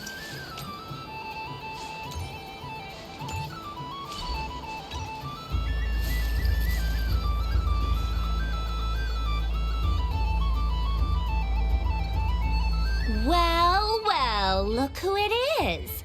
I heard someone went and disappeared on us the moment we let her out of our sight. They looked all over for you. Frankly, I didn't think you'd be back for Moon Prayer Night. Were you worried about me, Sandrone? You would like that, wouldn't you? Do you even hear what you're saying? It seems to me like you disguised yourself with festive headgear, just so that you could come see me on Moon Prayer Night and make sure I'm okay. You didn't even bring Polonia with you. You? I thought you couldn't see. I cannot. But I sense the confusion of those around us rippling through the Kuvaki currents. Based on what I know about you, let me guess what you're wearing. Is it cat ears? Hey, shut up! I'm only here to protect the Fatui's interest in this territory. Running into you was pure bad luck. Really? But you were the one who asked Arlecchino to help everyone find my name. Columbina! Ugh! Just one more word, and I'll unscrew your vocal cords. It's Columbina Hyposelenia now. Tell someone who cares. I've missed you, Sandrone. The whole time I was gone, I was thinking. I hope I get a chance to say some ugly words to you. Is that supposed to be a joke? Anyway, let's go play that game. What? You mean that frostfin whale? Yes. It's some kind of game where you get bitten if you step on the wrong tooth. Seems like fun. Who in their right mind would wanna... Because you're not a scaredy cat. Fine! You wanna play? Let's play. Don't complain when I kick your sorry butt. Lovely. You old geezer! I'm gonna beat the pants off you! Just you watch! I almost forgot. Sandrone? What is it now? You'd better not lose, or I'm going to beat your head in. What? Allow me to demonstrate since I'm feeling so nice. You just step on the teeth, like this.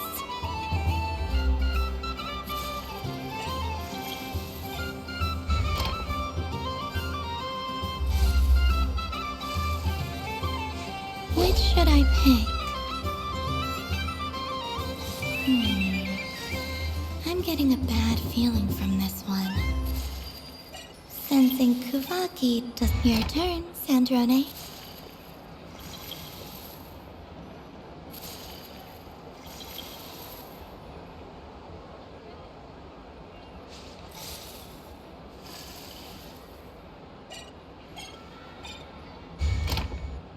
Don't come crying to me if you get bitten.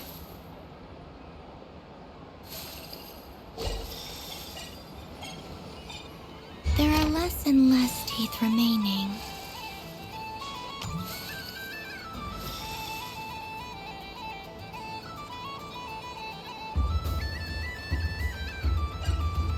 Huh? What's that noise?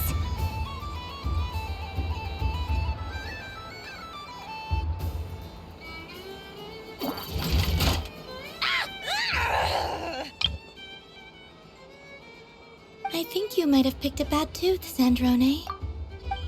Shut it! Do you need any help? It seems like you're stuck.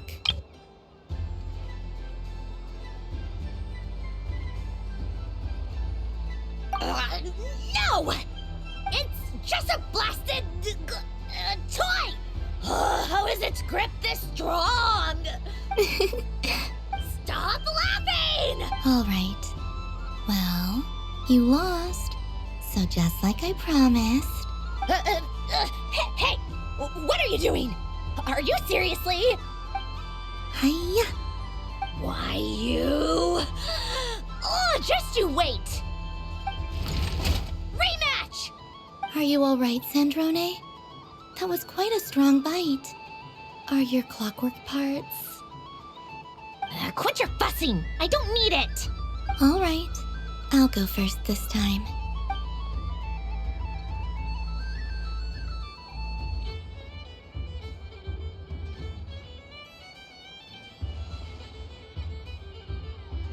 I see it now.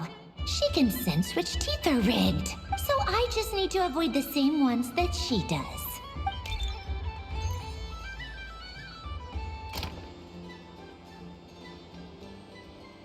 This one... Seems fine. She avoided that one then? Now I've got you. All right, my turn.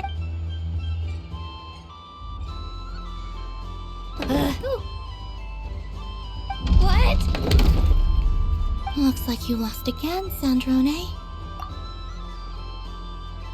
Wait! There's more than one bad tooth! Bonk.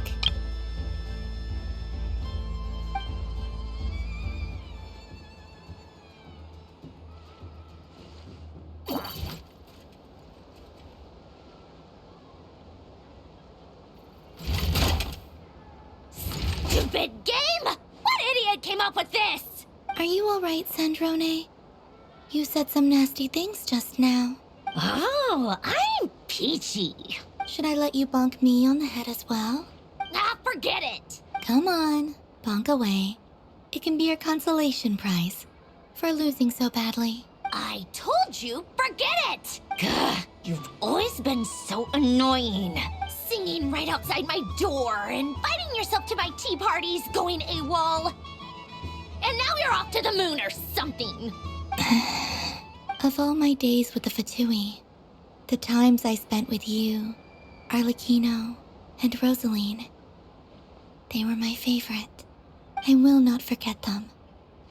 Just as I shall not forget this moment. We'll always be friends, no matter where we are, right? Who'd want to be your...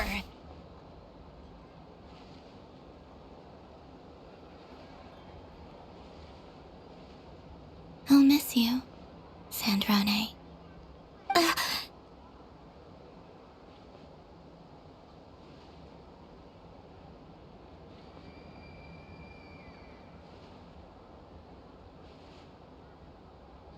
Goodbye, Sandrone.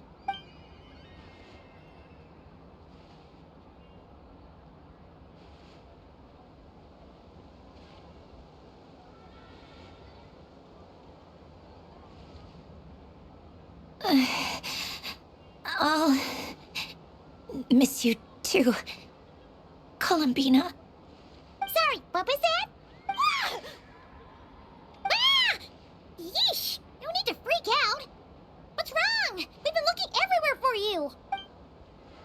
What do you want? Oh, nice ears. What do you want? This. Huh? It's your turn to draw something. You're one of her friends too, aren't you? Doesn't know how lucky she is. Sorry? Nothing. I'm done. Take it. Oh, that was fast. Oh, and one more thing. Last time we spoke, you mentioned you were interested in the Narcissan Kreuz Ordo's research. Remember? There were too many people when we last met, so we didn't get the chance to do this. What are you talking about?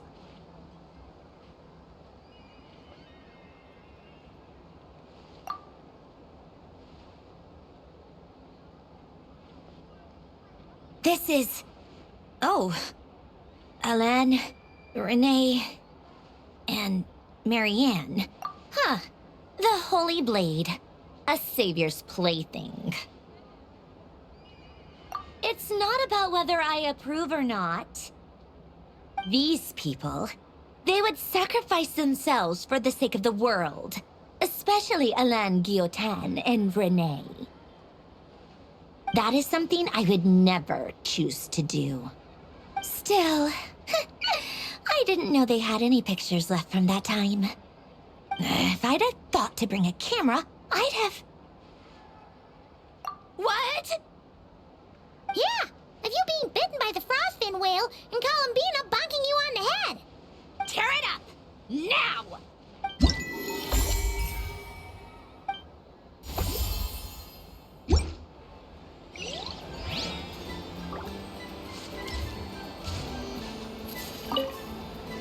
What's there to see on that moon anyway?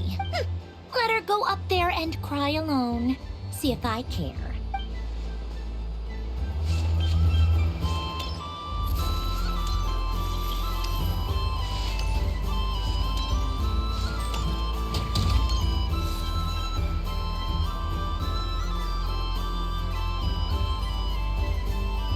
This doesn't make any sense. How am I losing every single time?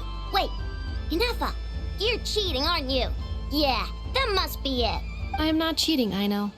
Uh-oh, sounds like Inefa's turning into a big baloney bot. I think it's time for some serious maintenance. Moon Goddess, help me. Miss Columbina, Aino is attempting to cheat. What the? I'm not the cheater. You're the cheater. How dare you throw it back at me?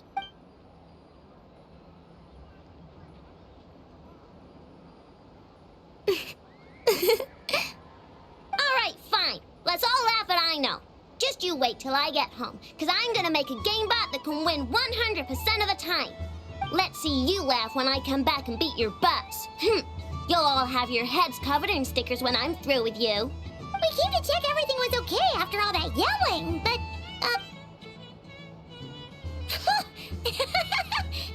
Whatever it is, it sounds like cheating is allowed. Kuhenki concentration. Each player starts with differently colored kuhenki. Each round, they draw one kuhenki from their opponent. When a player has two kuhenki of the same color, they make a pair and can be discarded. Any that can't form a pair must be kept. The round ends when a player can't form any more kuhenki pairs, and that player gets a sticker. Ooh! Can 4 people play as well? That is fine, so long as the turn order is fixed beforehand. Alrighty then. In that case, the 2 of us will join as one team. Okay, but if you lose, you're both getting stickered. I don't want to hear any excuses. Sure. And if we win?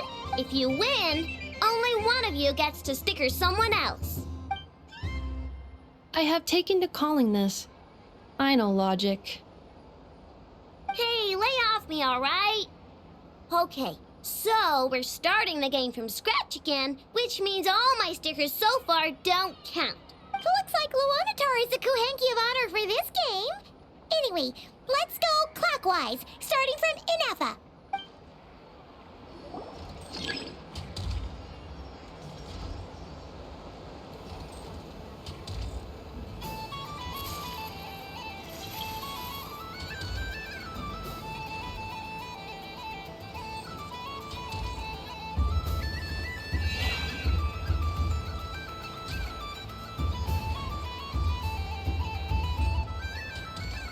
Nice! That's a pair!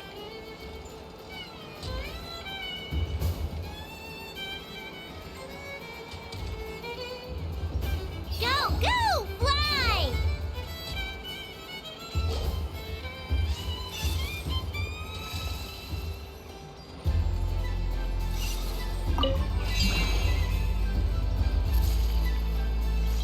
Go on.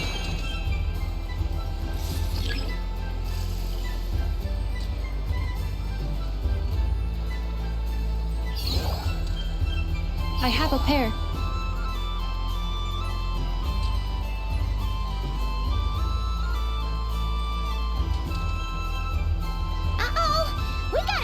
pace!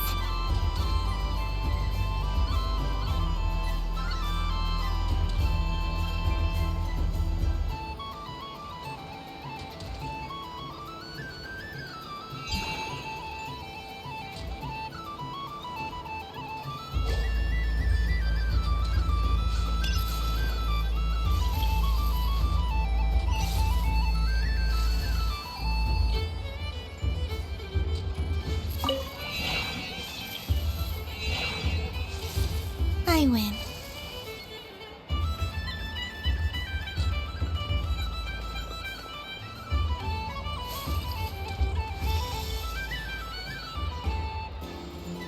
Phew, that was too close.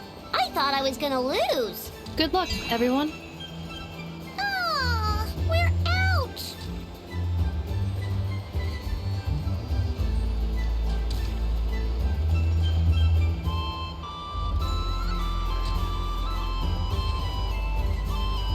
Let me pick a good one.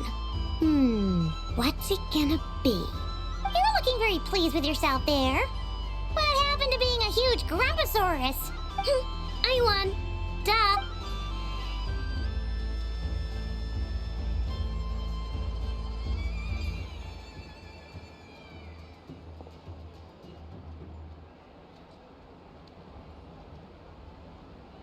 Oh, me again? Don't fidget too much, Aino, or the sticker's going to fall off. I don't care. If it falls off, it falls off. If a pair of Kuhenki get discarded, why not a pair of stickers? Huh? Huh?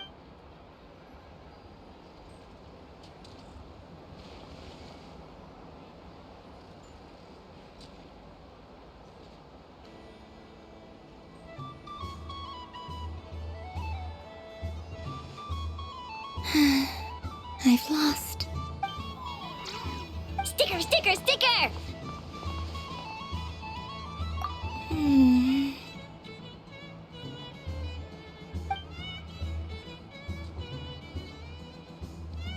Cute! You think so? Shame. I can't see it for myself.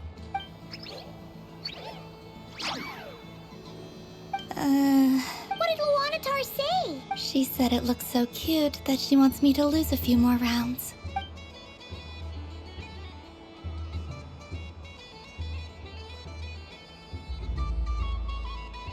Who put these stickers on Paimon's eyebrows? Ugh, she can barely see! Alright, now, I think we got enough evidence to prove that there's a serious problem here. Yes, I agree as well. The culprit is... Ineffa! Culprit? What did I do? Quit acting dumb, Ineffa! You're not wriggling your way out of this one. I've been watching you. Not only did you remember whose side Luanatar started at, but every time someone drew a Kuhenki, you were logging it and calculating every last possibility. Which Kuhenki pairs were gone, who had what color Kuhenki in their hand, even our facial expressions. You were keeping track of it the entire time. Exactly! What Aino said! Putting aside the fact that running calculations is not against the game rules, do you have any evidence to support your allegations? But that's not against the rules either. So she admits it. She certainly does. Alright, everyone grab a sticker. It's time to get Ineffa back. But... Take that!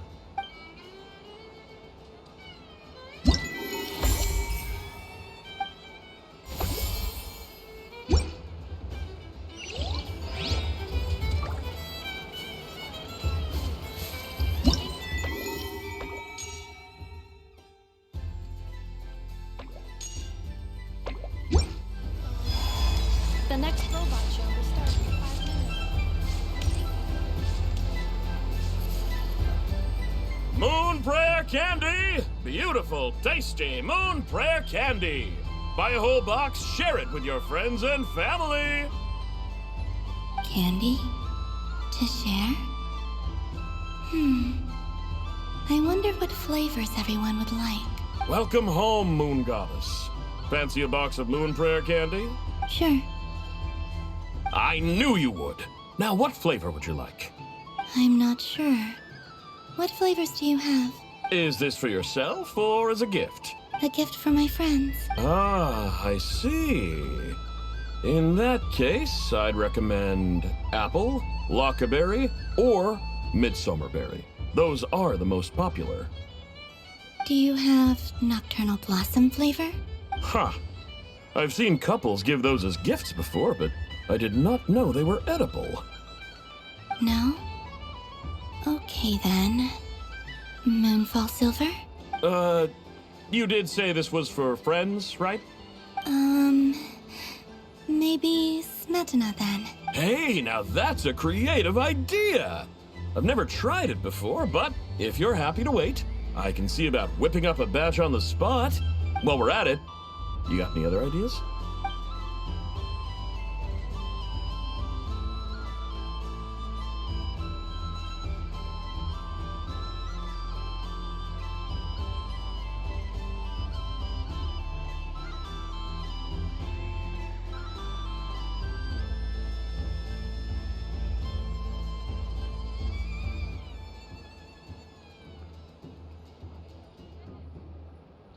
Here you go. Every flavor you asked for is in there. Thank you. I should be the one thanking you! You brought me a whole bunch of new business. It's like a genuine blessing from the Moon Goddess. I hope you and your friends have a lovely night.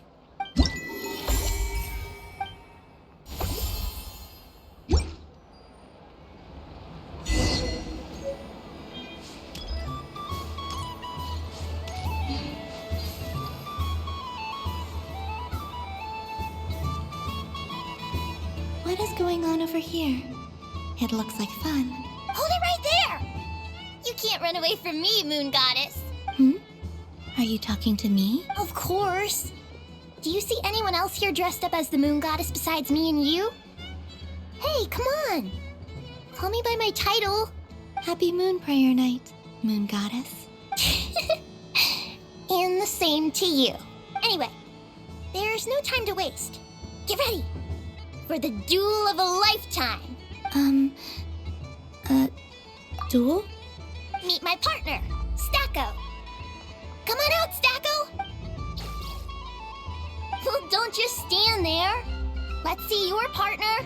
Partner?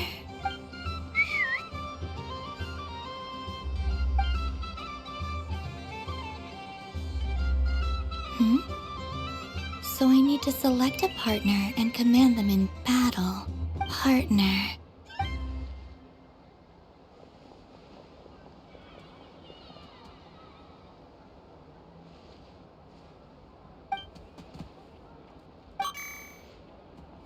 Whoa! Am I seeing things? Where'd you get a Kuhenki? They're super rare. That's great. But you can only bring one partner to battle against me and Stacko. No ganging up allowed. They all look so eager to be picked. Which one should I choose? This one usually lives in Nasha Town. She likes falling asleep to the sound of striking hammers. And I bet she's quite familiar with robots' weak spots. Testing! Oh, this is an emergency broadcast! An exciting battle is about to take place right here at the Nasha Town Special Arena! In this corner, we have the Moon Goddess and her robot partner. And in the other, we have the Moon Goddess and her Kuhenki partner. Only one Moon Goddess can be victorious in this ultimate battle of destiny. But who will it be? There's only one way to find out. Now, without further ado, let the Battle of the Moons begin! I don't care who we're up against. Stacko and I ain't gonna lose. Let's strike first. Stacko, formation shift. Ho ho ho! The robot has kicked things off with a change of formation. But how will this affect the battle? Nobody knows. the other team throws out a Lockaberry! Maybe a way up. Okay then. Stacko. Empowered state! There we go! Now we're talking! Absorbing the immense Kuvaki present on Moon Prayer Night, this lean, mean machine has greatly increased its offensive power! Good choice! Buffs count for nothing if you beat them before they can use it! Oh, it's a hit! The battle is heating up! Go for it, Stacko. Set Kuvaki to maximum! Can their opponents withstand this blow? And what will this moon goddess do? Don't be afraid. Fight however you wish. It's a moon lane! A deft use of a moon lane allows the Kuhenki to dodge the blow! And now it's spiraling around its foe in circles! 1 loop, 2 loops! The robot's screen is bugging out! It's getting dizzy! Stacko! Oh, Stacko is down for the count! Our winner is the Moon Goddess! The slightly taller one, I mean. You did your best, Stacko. I'll take you to Ino's for a checkup right away, don't you worry. Well, you beat me fair and square, I guess. Honestly, I underestimated you. Won't make that mistake again. I think my partner deserves most of the credit. Just you wait. When I'm a little bit older, I'm gonna come back a whole lot stronger. Be ready for a rematch.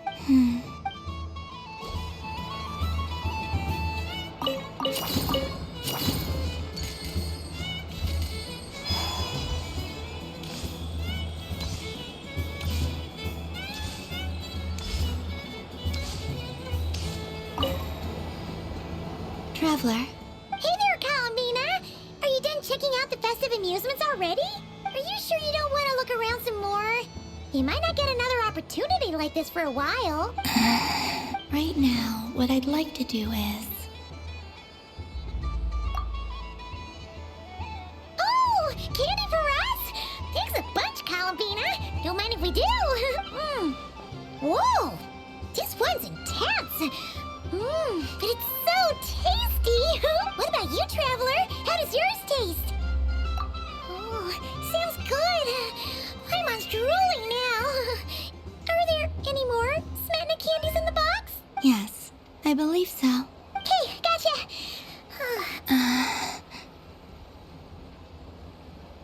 Sure, this one, and here we go!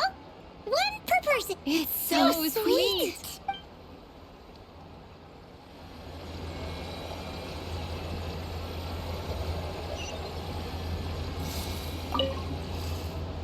Traveler. Columbina! Finished with the festival already? Really? You're sure you don't want to have a little more fun out there? Yes.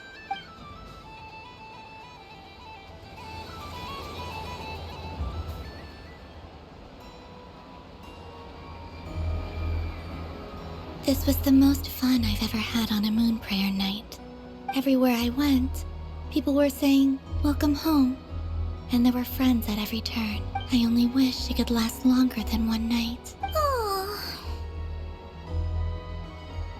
Yes, you're right. The moon prayer blossoms. Ooh, look! Look! Moon prayer night has come.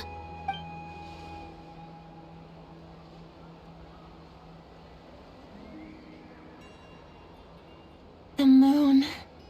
It's so beautiful.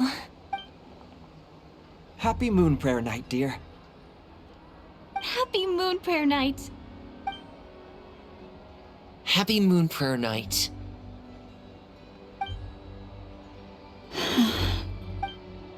Aww.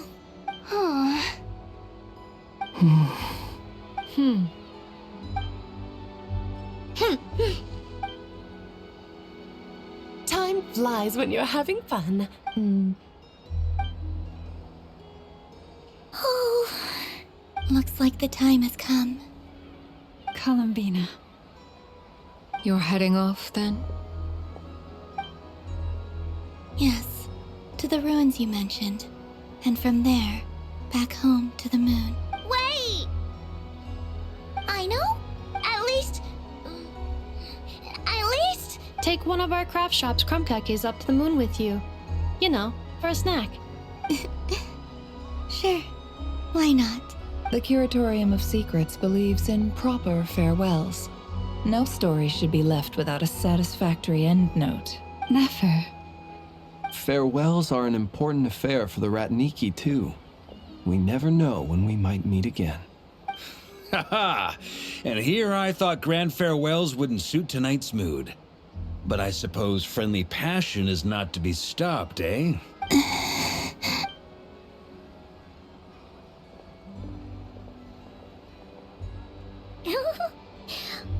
made a little something for you, Columbina. Ta-da! What is it? A Moon Prayer Night greeting card with drawings by all of your friends.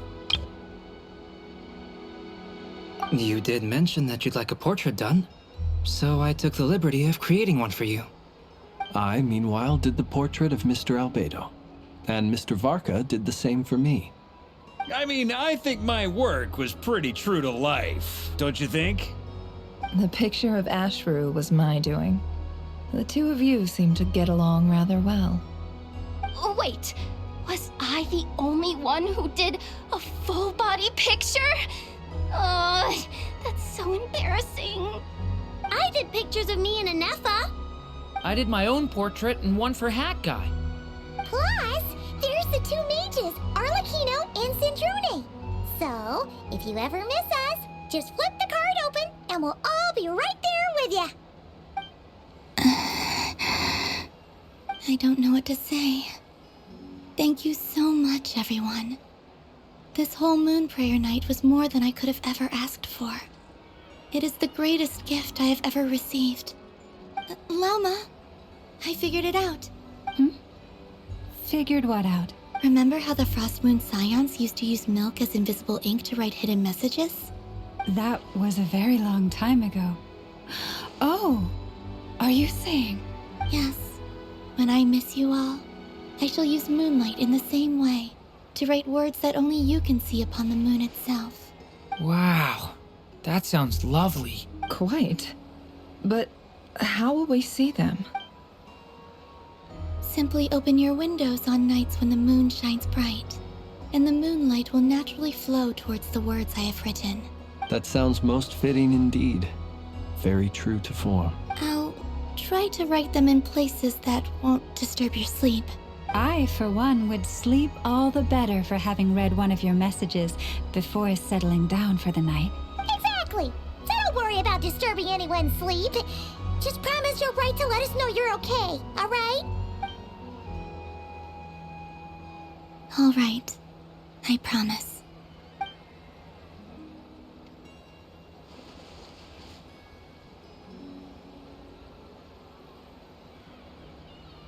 In that case, Columbina? I'm ready. Very well. Let's go.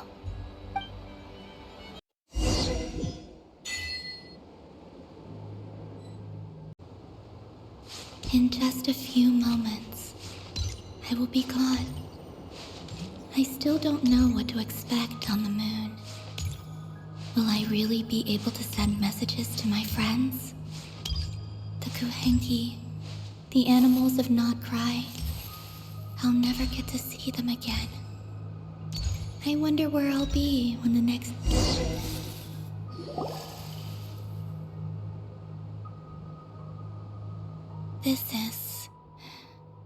This is where the people of Hyperborea used to communicate with the moons.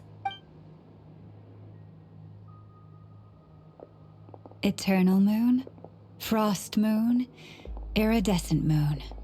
When the power of all three converge, the gate to the moons shall open. Moon marrow preparations are complete. Only the final step remains. I'm sure Nasha Town is livelier than ever at this moment. Yeah. It's a shame you couldn't be there for it, but it's Now or never, right? It's fine. I'm more than happy with this. My last piece of luggage. My only piece of luggage.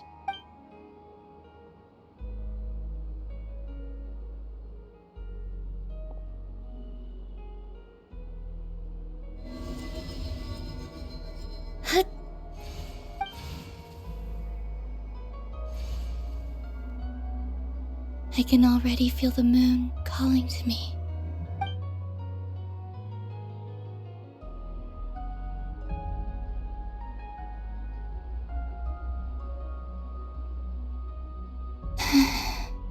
Your home lies on the far side of this light, Columbina. From now on, we will at last have a reason to pray to the true moon. Columbina, Yes? be sure to come back and see us when you get the chance.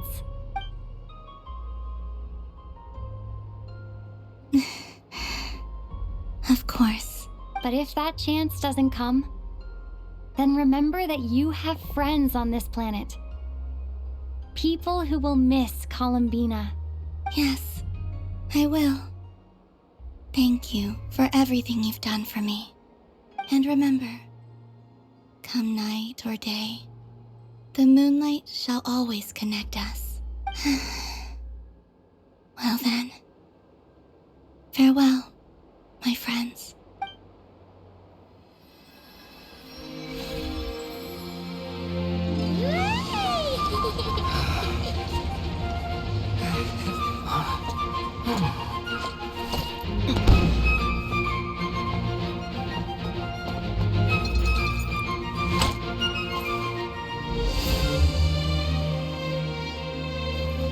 Thank you. This was my happiest night in Teyvat.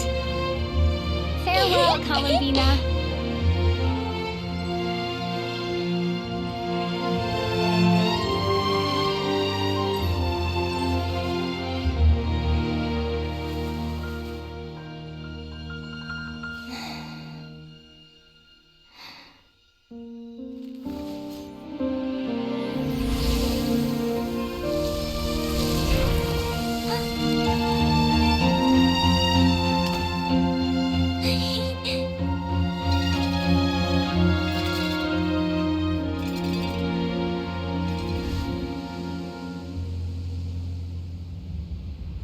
The moon really is closer than ever tonight.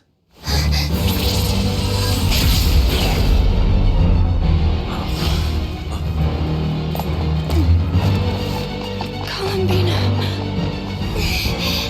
All 3 moons in one place. Time for one final experiment. Reason, life, death, time, and space. They all believed I would fail.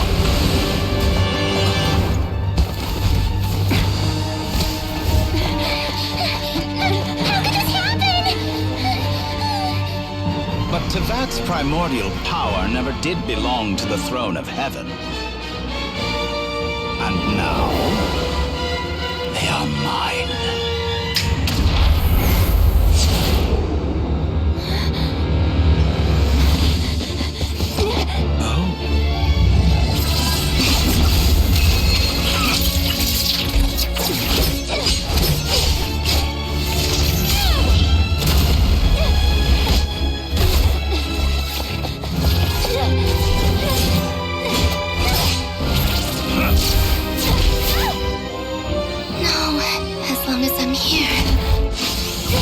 Is free to wield the 3 moons' power.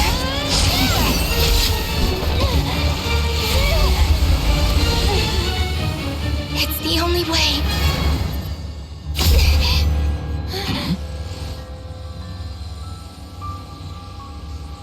I guess I won't be going home today.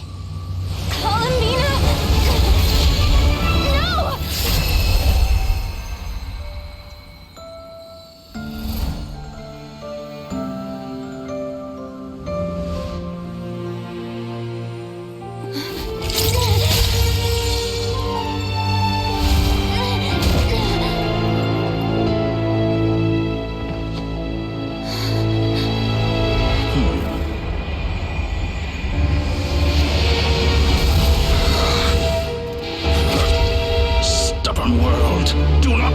control me.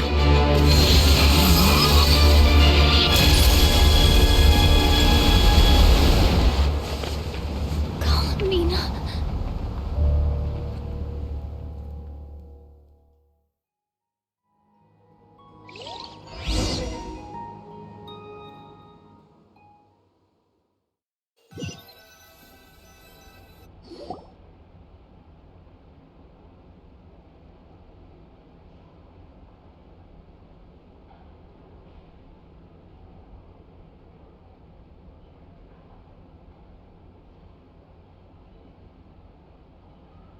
Are you all right? Do your wounds still hurt? I had someone prepare a little medicine that could prove effective. Take it if you need to. In that case, let me relate the contents of the call we made to Alice after the incident occurred. That Dottore is a crafty one. He distracted the Hexen Circle by creating a huge fuss at Tevat's borders. I'd assumed that the cause was an abyssal intrusion from the outside world, which in fairness is a rather common occurrence. But after learning that you managed to influence the phantoms in Nod-krai, I realized that perhaps this interference could have come from within Tevat instead. But we weren't able to change their fates. True, you couldn't change how their stories ended, but you did build some variables around yourself. Variables? Yes, things you heard that you could not otherwise have learned, ideas that would otherwise have never crossed your mind. All these things are variables. Of course, most variables usually pale into insignificance with the myriad of possibilities floating around. But the moment you start treating them as building blocks and intentionally stacking them, that changes things. That's what Dottore did, and it's how he created the necessary conditions so that when you activated the portal tonight, it played right into his plan. However, we have no way of knowing exactly what he did. Yeah, we also need to ascertain Columbina's status. And that about sums it up. As I suspected, Dottore has disappeared completely. If it's any consolation, he wasn't able to control Columbina as he might have wished to. Oh no! What? She did what? All we saw was Dottore appeared and used some kind of power. The next thing we knew, he and Columbina were gone and you were falling into the sea.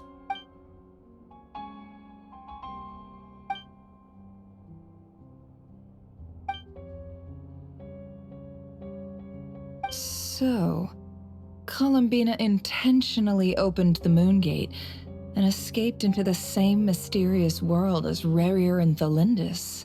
Sounds like bad news.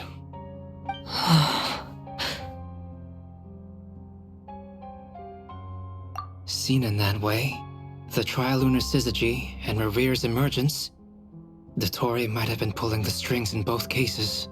According to Miss Alice, he is attempting to transcend his destiny and finish an experiment that only a god might complete. An utter lunatic. Wait a sec, where's Hat Guy? Seems like he'd want to be here for this. He took off with the Dodo communication device after we spoke to Alice. He said he had a hunch that he wanted to investigate by himself. The look on his face was terrifying. I've never seen him like that before.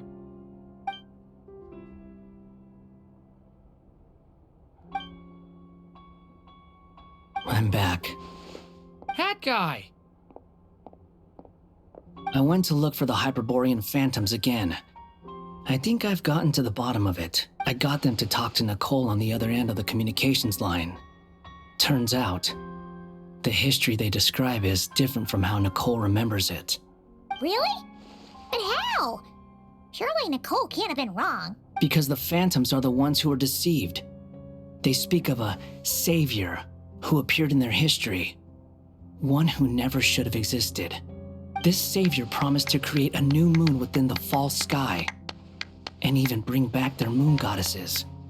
Foolishly, they believed in him, and told him everything he wanted to know about the moons. It's obvious that this was Dottore's doing.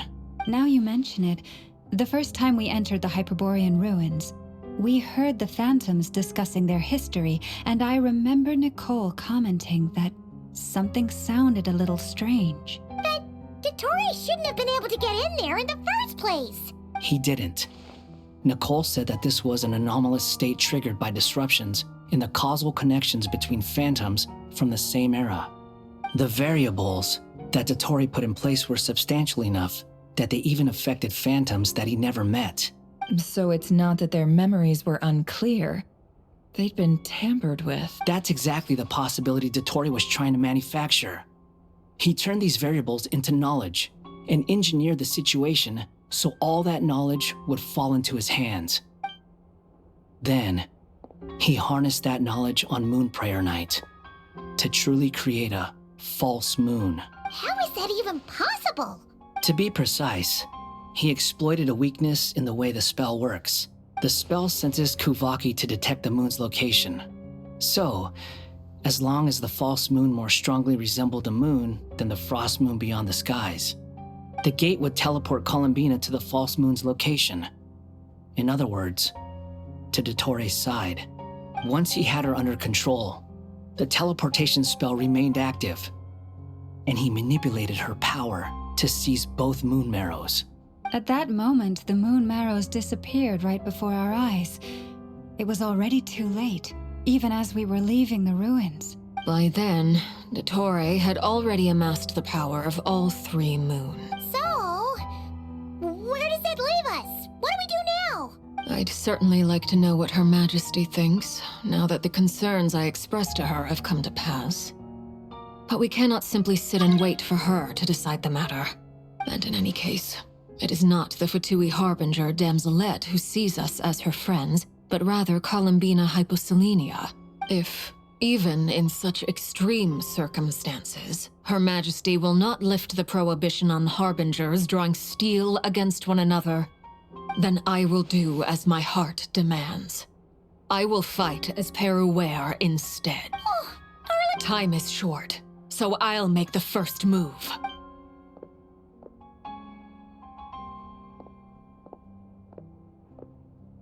Whew. Even Arlecchino seems to be losing her cool now.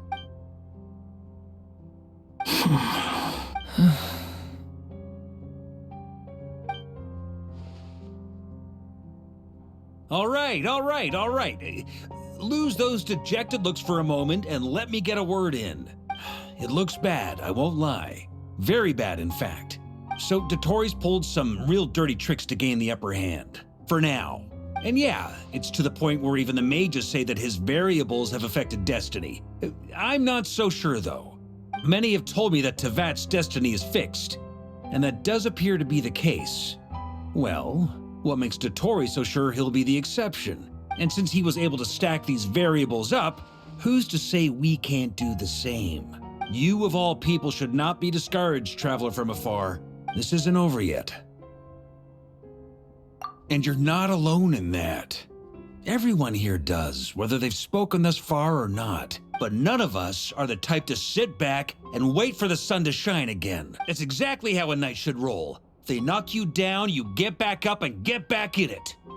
Don't forget, Honorary Knight, you're a legitimate member of Mondstadt too. Mark is right. Dottore's already way overdue a butt-kicking given his past shenanigans. And after this, he's earned himself a double dose. That's what I'm talking about. How's everyone else feeling? I'll use Kuvaki to investigate Columbina's whereabouts. I'm not ready to give up either. Leave the intel gathering to me. Whatever happens within Nod-krai's borders, when the Curatorium of Secrets wants to be in the know, we always find a way. Aino and I will do all we can to support you. We will attempt to reverse engineer Dottore's actions and seek a breakthrough that way. Alice and Nicole are busy dealing with an emergency at Tevat's borders, so they can't return just yet, but they're both very angry about this. They've asked Albedo and me to act on the Hexen Circle's behalf and do everything in our power to fight back against Dottore. Are you ready then? We're going to have to conduct a lot of research, even in the early stages. I'll do my best. As for me, I'm pretty familiar with Dottore's way of doing things, so I can try to predict his next move. I'll help with your investigation. Nice! Looks like we have our basic division of labor. I'll get in touch with Flinch and Eatlua, get them to have a chat with their Starshiner. It couldn't hurt to bring the Lightkeepers on board as well. At the same time, I'll pass on instructions to the Knights present in Nod-krai to assist the Lightkeepers and other organizations in ensuring the safety of those living here. Yeah! We'll show him! That's it then. Good luck, everyone.